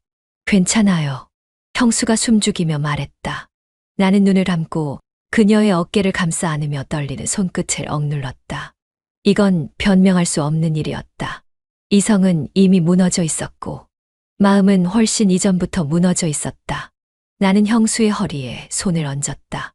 그녀는 고개를 살짝 숙이며 내 입술에 다시 입을 맞췄다. 거칠고 서툴렀지만 둘 다 물러설 생각은 없었다. 형수는 내 무릎 위로 올라탔고 나는 소파 등받이에 몸을 기대며 그녀를 더 깊숙이 끌어안았다. 심장은 미친 듯이 뛰었고 형이 나올까봐 죽을 듯 긴장하면서도 도저히 멈출 수 없었다. 나는 형수의 허리를 더 단단히 감싸며 말했다. 돌아갈 수 없어요. 형수는 가만히 웃었다. 그 미소 속에는 슬픔도 해방감도 절망도 있었다. 알아요. 서로의 입술이 다시 포개졌고 이번에는 주저함이 없었다. 손끝이, 입술이, 몸이 서로를 탐색했다.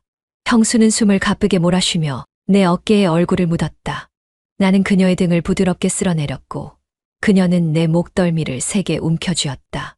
민석 씨. 형수의 속삭임이 귓가를 파고들었다. 나는 눈을 감고 더 깊게 그녀를 품었다.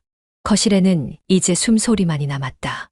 밖에서는 가끔 차가 지나가는 소리가 들렸지만 우리는 듣지 못했다.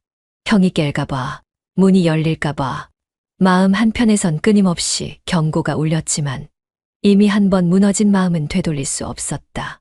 우리는 그렇게 조용히 서로의 금기를 넘어섰다. 형의 방문은 닫혀 있었고 작은 숨소리 하나 들리지 않았다. 나는 소파에 멍하니 앉은 채 식은 맥주 캔을 손에 쥔 채 숨을 쉬는 것도 잊은 사람처럼 굳어 있었다.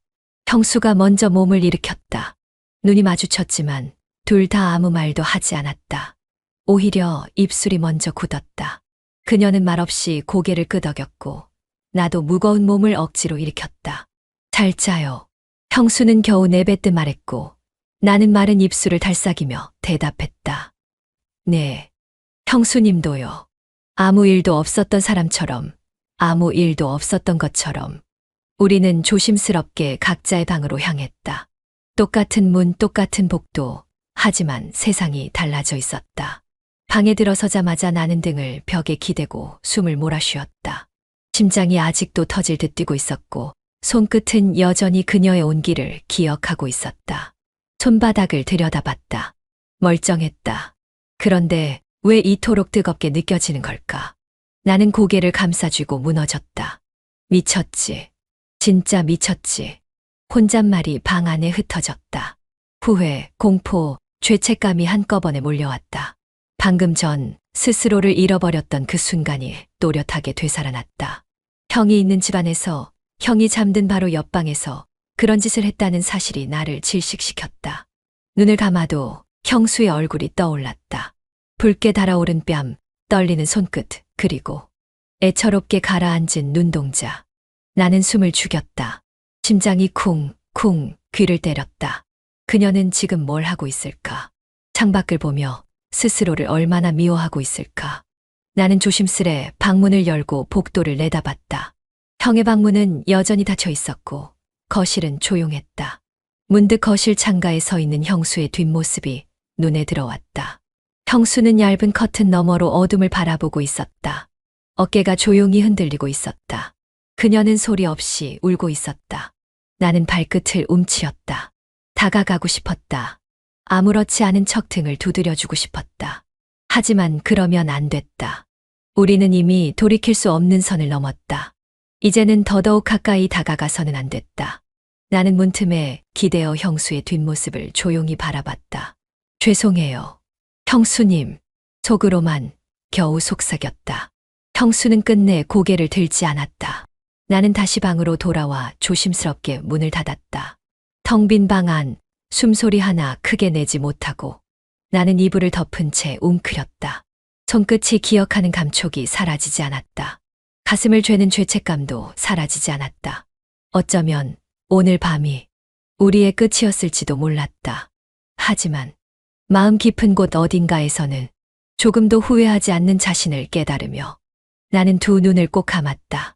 거실 한편에 퍼진 햇살은 느릿하게 번졌고 형수는 소파에 앉아 컵을 만지작거리다가 마치 아무 일도 없었던 사람처럼 숨을 고르려 애쓰는 듯했다. 나는 핸드폰을 만지작거리는 척했지만 실은 형수의 작은 몸짓 하나에도 신경이 곤두서 있었다. 서로 눈을 마주치지 않으려 했지만 가끔 눈길이 스치고 그 짧은 마주침마저 아슬아슬하게 긴장을 몰고 왔다. 형수가 조심스럽게 컵을 내려놓으며 물었다. 어제. 잠시 말을 고르던 형수는 힘없이 웃으며 이어갔다. 힘들었지. 나는 고개를 숙이며 컵을 들었고 대답 대신 물을 한 모금 넘겼다. 괜히 입술이 바싹 말라 있는 게 느껴졌다. 형수는 내 표정을 읽으려는 듯 바라보다가 작게 웃었다. 나도 많이 어색했어. 그 말에 나도 모르게 눈을 들었다. 형수는 덧붙였다. 근데 아무렇지 않은 척하는 게 더 힘들더라. 나는 입을 열까 망설였지만 결국 짧게 대답했다. 나도 그래. 고백 아닌 고백이 거실 한가운데에 남았고 우리는 다시 잔을 들어 올리며 손끝을 부딪혔다. 순간 찌릿한 전류처럼 감정이 전해졌다. 재빨리 잔을 놓으려 했지만 손등이 스치고 잔이 흔들리며 물이 살짝 휘었다. 미안. 형수가 급히 물러서려 했고 나도 얼른 수건을 가져오려고 움직였지만 좁은 공간 안에서 서로 몸이 엇갈리는 순간 어깨가 닿았다. 멈칫한 순간 형수는 고개를 들지 못했고 나도 숨을 삼킨 채 그대로 굳어 있었다. 서로를 밀어내야 하는 순간이었지만 누구도 먼저 물러서지 못했다. 심장이 크게 뛰는 소리가 귀를 때렸고 숨결이 가까워질수록 방금 전까지 애써 세워두었던 경계가 무너지는 소리가 들리는 듯했다. 형수가 먼저 조심스레 말했다. 우리 이러면 안 되는 거 알지? 나는 대답하지 못했다. 대신 형수의 떨리는 목소리에 내 손끝이 저릿하게 반응했다. 그렇게 가느다란 목소리, 미세한 움직임 하나에도 감정은 증폭됐고 숨 막히는 침묵 속에서 우리는 또다시 같은 방향으로 무너져가고 있었다. 밤 공기는 묘하게 차가웠지만 집안은 적막하고 숨 막히게 뜨거웠다. 형은 평소보다 늦게 들어온다고 문자를 남긴 채였다. 나는 형의 빈자리를 확인하듯 현관을 힐끗 바라봤고 형수 역시 소파 한쪽에 앉아 묵묵히 TV를 바라보는 척했지만 손끝으로 리모컨을 계속 만지작거렸다. 리모컨의 버튼을 눌렀다 떼는 소리가 공간을 가득 메웠고 나는 그 사소한 소음조차 신경을 곤두세우며 듣고 있었다. 어색함을 깨기 위해 괜한 기침을 했고 형수는 그 소리에 잠시 고개를 돌렸다. 순간 마주친 눈빛은 서툴고 조심스러웠지만 결코 무심하지 않았다. 숨을 삼키듯 한숨을 쉬며 나는 몸을 뒤척였고 형수는 한 번 더 리모컨을 누르는 신용을 했지만 화면은 이미 꺼져 있었다. 아무 소리도 아무 빛도 없는 거실 한가운데 우리 둘만 남아 있었다. 나는 말없이 몸을 일으켰고 형수는 나를 바라보지도 않은 채 컵을 만지작거리다가 결국 손을 내려놓았다. 그 미세한 동작 하나하나가 내 심장을 미친 듯이 두드렸고 나는 주먹을 가볍게 쥐었다 폈다를 반복하며 호흡을 고르고 있었다. 는네, 형. 형수가 먼저 말을 꺼냈다. 목소리는 작았지만 그 안에는 떨림이 숨겨지지 않았다. 나는 짧게 대답했다. 응, 오늘 늦는다고 했어. 그 짧은 대화가 무색하게 다시 침묵이 찾아왔고 그 침묵은 생각보다 빨리 우리를 옥죄어왔다. 형수는 손등으로 무릎을 매만지며 물었다. 기다리는 거 힘들지 않아? 나는 한 박자 늦게 고개를 끄덕였다. 힘들어. 근데 기다리는 게 익숙해지기도 하더라. 말을 했는 내 목소리는 낯설 정도로 낮았고 형수는 그 목소리에 잠시 멈칫했다. 소파에 앉은 채로 우리는 서로 다른 방향을 바라보는 척했지만 실은 같은 방향, 같은 마음을 품고 있었다. 나는 손가락을 꼭 쥐며 망설였고 형수는 컵을 쥔 손을 조금씩 떨어뜨리다가 이윽고 조심스럽게 내 쪽으로 몸을 기울였다. 눈을 감았다 떴을 때 그녀는 내 바로 앞에 있었다. 손끝이 미세하게 떨렸지만 물러서지 않았다. 나는 천천히 손을 뻗었다. 그녀는 움찔했지만 물러서지 않았고 오히려 미약하게나마 손등을 내 쪽으로 기울였다. 손바닥이 맞닿는 순간 심장이 터질 것만 같았고 머릿속은 하얗게 비워졌다. 나는 숨을 삼키며 형수의 손을 조금 더 단단히 잡았고 형수는 힘없이 내 손에 기대며 가만히 속삭였다. 우리 이제 죄책감은 덮어두자. 그 말 한마디가 마지막 끈을 놓게 만들었다. 나는 더 이상 생각하지 않았다. 이성도 도덕도 현실도 모두 밀쳐두고 오직 형수만 바라보며 몸을 끌어당겼다. 형수는 눈을 감은 채 몸을 맡겼고 나는 조심스럽게 그녀를 품에 안았다. 심장이 터질 것 같은 두려움과 동시에 형수의 체온이 그대로 전해지면서 터져나오는 안도감이 온몸을 휘감았다. 이러면 안 되는 거 알면서도 형수가 떨리는 목소리로 말했다. 나는 대답하지 못했다. 대신 그녀를 조금 더 끌어당겼고 형수는 그 안에 파묻히듯 몸을 맡겼다. 입술이 닿기까지 단 한 뼘도 남지 않았다. 숨소리가 얽혔고 서로의 온기에 취한 우리는 망설이지 않았다. 형수의 손이 내 목을 더듬으며 올라왔고 나는 형수의 허리를 조심스레 끌어안으며 속삭였다. 도망치지 않을게. 그 말과 함께 우리는 서로를 덮었다. 입술이 닿는 순간 작은 탄식이 새어나왔고 손끝은 몸을 더듬으며 허락을 구했다. 형수는 말없이 고개를 끄덕였고 나는 그 허락에 몸을 맡겼다. 조심스러웠던 처음의 접촉은 곧 격렬함으로 변해갔다. 억눌러왔던 감정이 터져나왔고 단단히 막아두었던 모든 것들이 무너졌다. 형수는 내 이름을 부르려다 삼켰고 나는 그녀의 머리칼을 어루만지며 입을 맞췄다. 이제 멈출 수 없어. 형수가 숨을 골라가며 속삭였다. 나는 대답 대신 그녀를 끌어안은 팔에 힘을 주었고 두 사람 사이에 마지막 남은 이성이 산산이 부서지는 소리가 귓가에 울렸다.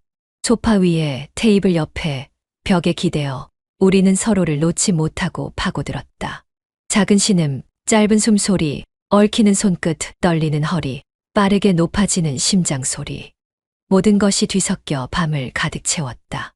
시간이 얼마나 흘렀는지 몰랐다. 형수는 땀에 젖은 머리칼을 넘기며 내 품 안에서 천천히 숨을 골랐고 나는 그녀를 꼭 끌어안은 채 미동조차 할 수 없었다.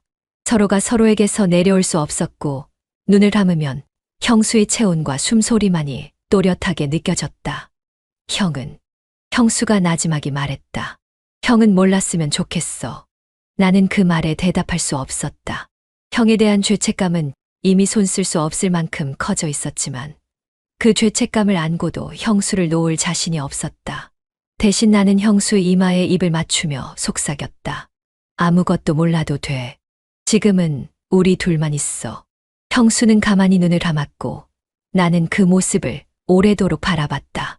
아직 형은 돌아오지 않았고 시계는 계속해서 흐르고 있었다. 거실을 가득 메운 건 우리 둘의 뜨거운 숨결과 꺼지지 않는 죄책감뿐이었다. 아무런 망설임도 아무런 이성도 남지 않은 두 번째 밤이었다. 우리는 그 누구도 막을 수 없는 속도로 서로를 향해 무너져 내리고 있었다. 형이 돌아오지 않은 집 안은 정적마저 축축하게 내려앉아 있었고 우리는 그 틈을 놓치지 않았다. 소파 위에 걸터 앉아 서로의 온기를 확인하듯 더듬던 손끝은 이내 허리를 감고 등을 만지며 점점 더 깊은 곳을 탐색했고 숨을 삼키는 소리조차 서로에게 자극이 되어 몸을 떨리게 만들었다. 형수는 내 품 안에 안긴 채 고개를 들었고 나는 자연스럽게 그녀의 이마에 입을 맞추며 눈을 감았다. 손끝으로 느껴지는 부드러운 살결, 스치는 숨결, 그리고 떨리는 가슴팍이 우리 사이에 남은 마지막 거리마저 허물고 있었다. 서연아, 내가 나지막이 불렀다. 내 목소리는 이미 떨리고 있었고 형수는 대답 대신 내 목을 끌어안았다. 그렇게 서로를 확인하듯 껴안고 또 껴안으며 이 작은 거실 안에서 벗어날 수 없는 운명을 스스로에게 덧씌우고 있었다. 조금만, 형수가 작게 속삭였다. 조금만 더 이렇게 있자. 나는 그 말을 끊지 않았다. 대신 품을 더 단단히 조였고 형수는 그 품 안에서 짧게 신음을 삼켰다. 우리는 서로를 밀어낼 생각 따위 하지 않았고 이미 이성도 죄책감도 무너진 채 오직 서로만을 갈구하고 있었다. 내 손이 형수의 뒷목을 감쌌고 그녀는 고개를 들어 내 입술을 찾았다. 처음에는 부드럽게 조심스럽게 입을 맞췄지만 곧 서로를 탐하는 입맞춤으로 번져갔다. 숨이 막히도록 깊은 키스 속에서 우리는 숨을 쉴 틈도 없이 서로를 원했고 그 갈망은 걷잡을 수 없이 번져갔다. 형수의 손이 내 셔츠를 더듬으며 단추를 풀었고 나는 그녀의 등 라인을 따라 손을 움직이며 온몸으로 체온을 느꼈다. 소파 위에서 흐트러진 채 얽혀가는 몸짓은 어떤 규칙도 없었고 그저 본능에 이끌려 움직였다. 형수가 중간에 숨을 골라 말했다. 형이 오면. 나는 그 말을 막듯 형수의 입술을 다시 막았다. 오늘은 오지 않을 거야. 그 짧은 말이 형수의 마지막 저항을 꺾었다. 형수는 두 눈을 감고 내 몸에 몸을 씌웠다. 우리는 소파에서 벗어나 바닥에 다시 벽 쪽으로 이동했고 얽힌 팔과 다리가 서로를 놓지 않으려 몸을 더 깊이 파고들었다. 형수의 눈가에는 눈물이 고였지만 입술은 내 이름을, 손끝은 내 등을, 그리고 가슴은 내 심장을 향하고 있었다. 나는 그 모든 것을 온몸으로 받아냈다. 이 밤이 끝나지 않기를, 이 순간이 영원히 멈추기를 간절히 절박하게 바라면서 너무 좋아서 무서워.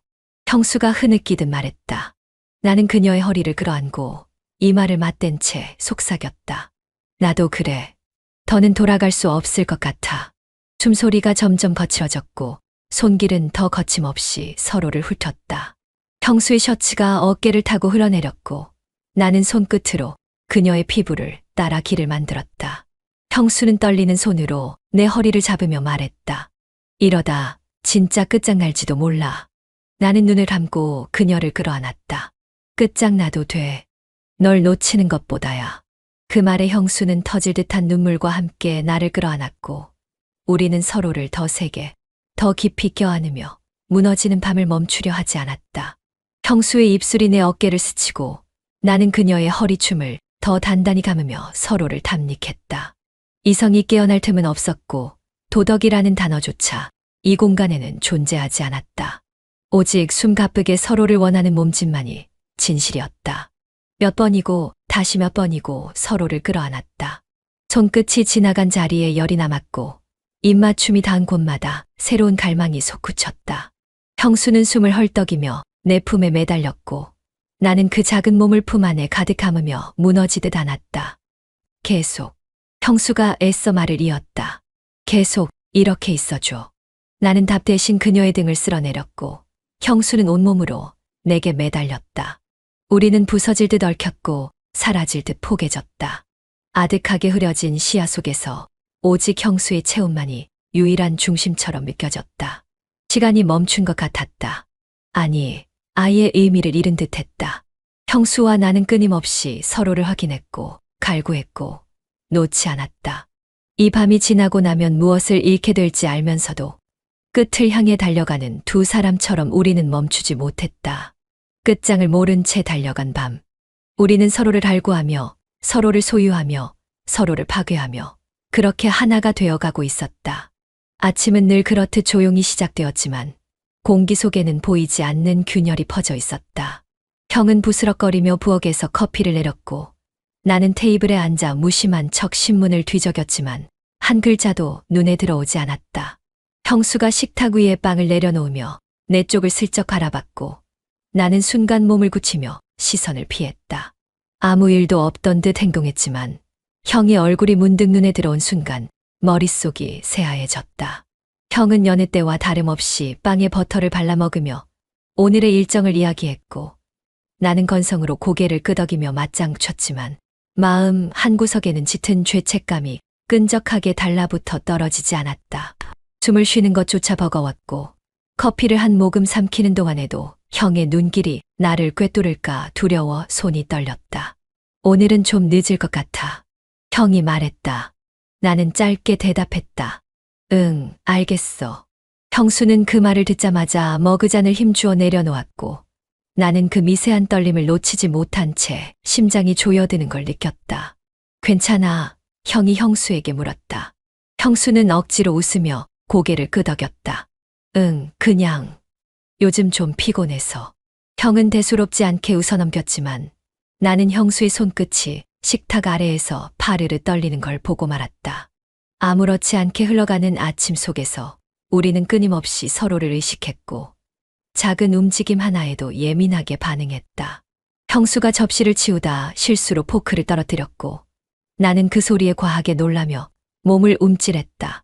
형은 의아한 표정으로 나를 바라봤지만 나는 얼른 고개를 숙여 시선을 피했다. 거실로 나와 앉은 후에도 긴장은 풀리지 않았다. 형수는 소파에 앉아 핸드폰을 만지작거렸고, 나는 창밖을 바라보며 괜히 시간을 죽였다. 그러다가 문득 형이 웃으며 우리를 부르는 소리에 고개를 돌렸고, 순간 그 따뜻한 얼굴을 보는 순간 가슴 깊은 곳에서 죄책감이 끌어올랐다. 주말에 다 같이 나들이 갈까? 형은 무심히 말했다. 나는 억지로 웃으며 대답했다. 좋지. 어디로 가? 형수는 대답 대신 머뭇거리며 고개를 숙였고, 나는 그 어색한 움직임에 숨이 막혔다. 형이 나가고 집안에 다시 우리 둘만 남았을 때 형수는 핸드폰을 꽉 쥔 채로 고개를 들지 않았다. 나는 조심스럽게 다가가 앉았다. 형수가 입을 열었다. 나 미칠 것 같아. 나는 한참을 망설이다가 조심스럽게 물었다. 뭐가? 형수는 핸드폰을 내려놓으며 쓴웃음을 지었다. 이렇게 아무렇지 않은 척하는 거. 숨 쉬는 것조차 힘들어. 나는 무슨 말을 해야 할지 몰랐다. 그저 형수의 손등을 조심스레 덮었고, 형수는 그 손길에 잠시 눈을 감았다가 다시 떴다. 우리 너무 멀리 와버린 거지. 형수의 목소리는 희미했지만 그 안에는 분명한 두려움이 담겨 있었다. 나는 숨을 삼키며 대답했다. 돌아갈 수 없어. 아마. 형수는 가늘게 웃었지만 그 웃음은 금방 사라졌다. 거짓말로 가득한 하루하루가 우리를 잠식해가고 있었고, 죄책감과 불안은 작은 균열을 내며 점점 깊어지고 있었다. 나는 알았다. 언젠가는 이 균열이 우리가 쌓아올린 모든 것을 무너뜨릴 거라는 걸. 하지만 그날이 오기 전까지 우리는 이렇게라도 서로를 붙잡고 있을 수밖에 없었다. 거실 한가운데 모여 앉은 우리는 겉으로 보기엔 평범한 주말 아침을 보내는 가족 같았지만 그 속을 들여다보면 단단히 금이 가 있었다. 형은 여느 때처럼 신문을 펼쳐들고 있었고, 형수는 식탁에 커피를 놓은 채 자리를 정리하고 있었으며, 나는 소파 끝에 걸터 앉아 핸드폰을 만지작거렸다. 어설픈 평온 속에서 형의 시선이 문득 나를 스쳤고, 그 짧은 순간에도 심장은 괜히 두세 번 더 빠르게 뛰었다. 민서가, 형이 아무렇지 않게 부르며 말을 이었다. 요즘 많이 피곤해 보인다. 나는 얼떨결에 웃으며 대답했다. 그냥 일 때문이야. 요즘 좀 바빴어. 그 말은 준비해둔 답변처럼 자연스러웠지만 내 목소리는 어딘가 떨리고 있었다. 형은 고개를 끄덕이며 신문을 접었다. 그리고는 커피 잔을 들어 입에 가져가며 다시 물었다. 근데 이상하지 않아. 같은 집에 있어도 둘이 말이 거의 없더라. 순간 형수와 나는 동시에 숨을 삼켰다. 아주 미세한 떨림이 테이블 위 공기를 흔들었고 나는 형수 쪽을 쳐다보지 않으려 애쓰면서도 무의식적으로 형수의 눈빛을 찾았다. 형수도 조심스럽게 고개를 숙이며 눈길만으로 신호를 보냈다. 가만히 있어. 나는 애써 웃으며 대꾸했다. 형수랑은 워낙 오래돼서 그런가 봐. 편해서. 형은 가만히 나를 바라보았다. 그 눈빛은 분명 뭔가를 꿰뚫어 보려는 듯 날카로웠고 나는 뒷목이 서늘해지는 걸 느꼈다. 형수는 조용히 식탁을 정리하는 척하며 대화를 피했지만 손끝이 괜히 컵을 쥐락펴락하는 걸 보면 그 긴장을 숨기지 못하고 있었다. 그래, 형이 물었다. 편한 거 맞아? 형의 질문은 분명 아무렇지 않은 척 포장되어 있었지만 그 속에는 얕은 미소와 함께 깊은 의심이 배어 있었다. 나는 다시 억지 웃음을 지으며 고개를 끄덕였다. 당연하지. 가족인데. 형수는 그 말을 듣자 고개를 숙인 채 식탁을 닦는 데 집중했고 나는 그 굳은 어깨를 슬쩍 바라보다가 이내 시선을 돌렸다.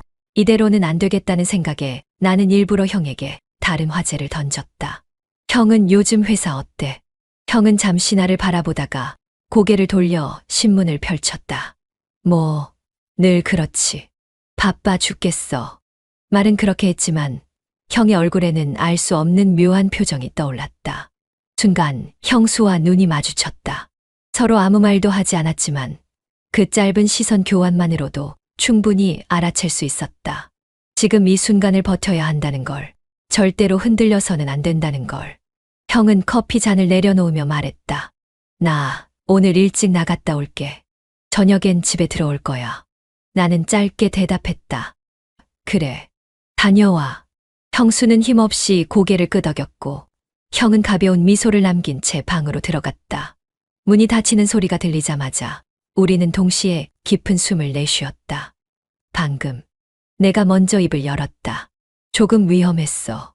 형수는 떨리는 손으로 머리를 쓸어 넘기며 중얼거렸다. 내가 잘 못했어. 너무 티냈나 봐. 나는 고개를 저으며 형수의 손등을 살짝 쥐었다. 아니야. 잘했어.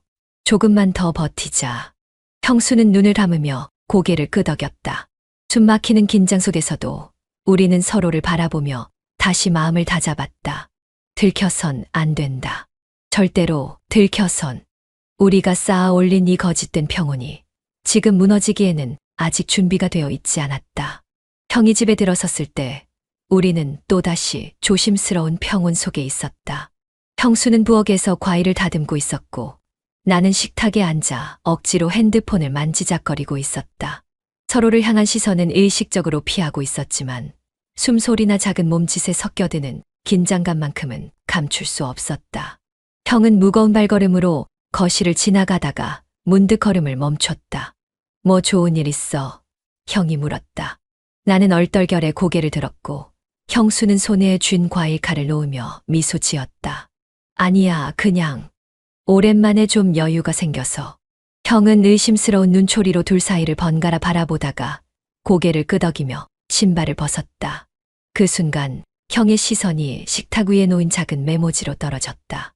메모지 위에는 형수의 글씨로 적힌 서연이랑 영화 보기라는 메모가 선명하게 남아 있었다. 평소에는 별 생각 없이 넘겼을 그런 메모였지만 이미 마음속에 작게 자리 잡은 의심이 그 사소한 흔적마저 퍼즐처럼 끼워 맞추기 시작했다. 형은 아무 말 없이 메모를 집어들었고 나는 숨을 삼킨 채 얼굴이 굳어가는 걸 느꼈다.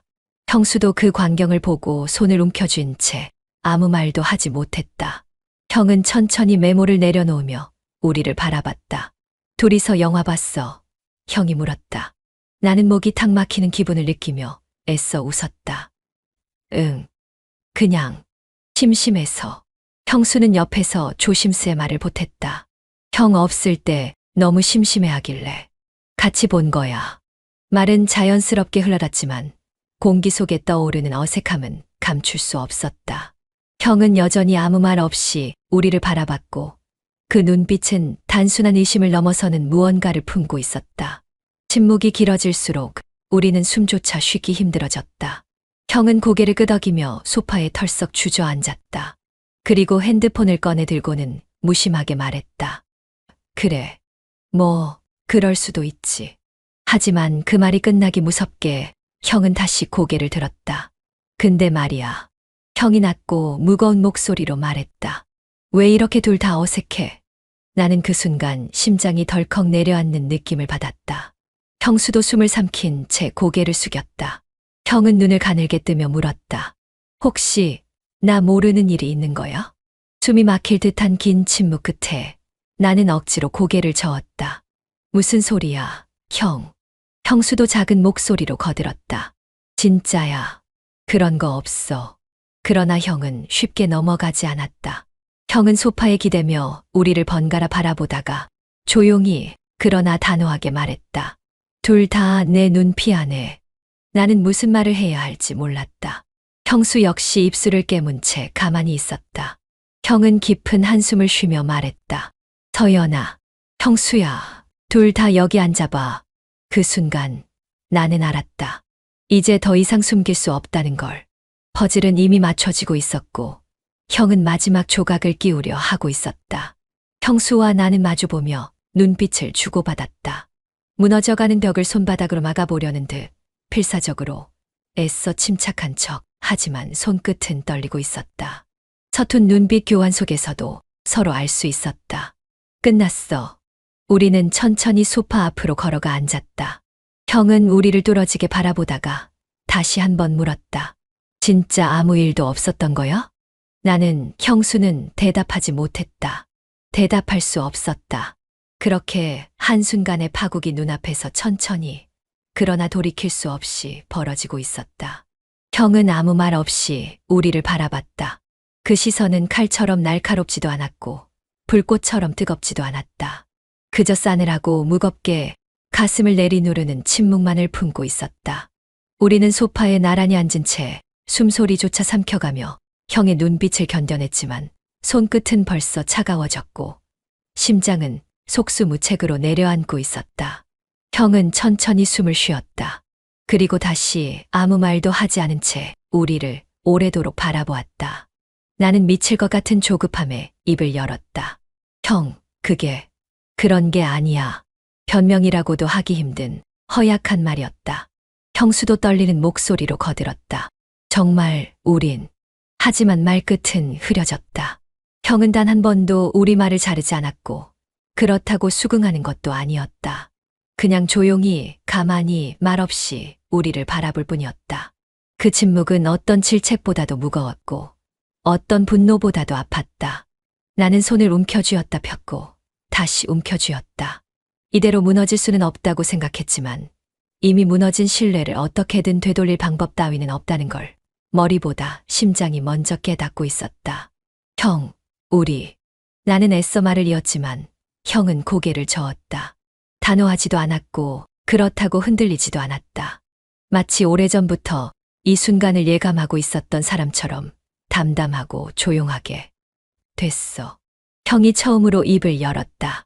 목소리는 낮았고 건조했다. 이제 듣고 싶지 않아. 나는 그 말을 듣는 순간 온몸이 얼어붙는 느낌을 받았다. 형수도 어깨를 움츠린 채 숨죽여 울먹였다. 형, 제발. 나는 다시 한번 손을 뻗었다. 그러나 형은 그 손을 보지도 않았다. 대신 자리에서 천천히 일어났고 가만히 우리를 내려다봤다. 민서가. 형이 내 이름을 부르는데 그 속에는 애증도 미움도 없었다. 그저 비어 있었다. 넌 내 동생이었다. 나는 그 말을 이해하는데 잠시 시간이 필요했다. 그리고 깨달았다. 형은 더 이상 나를 그리고 형수를 같은 시선으로 바라볼 수 없다는 걸. 형은 형수에게도 시선을 돌렸다. 그리고 너는 말을 잇지 않았다. 대신 고개를 돌렸다.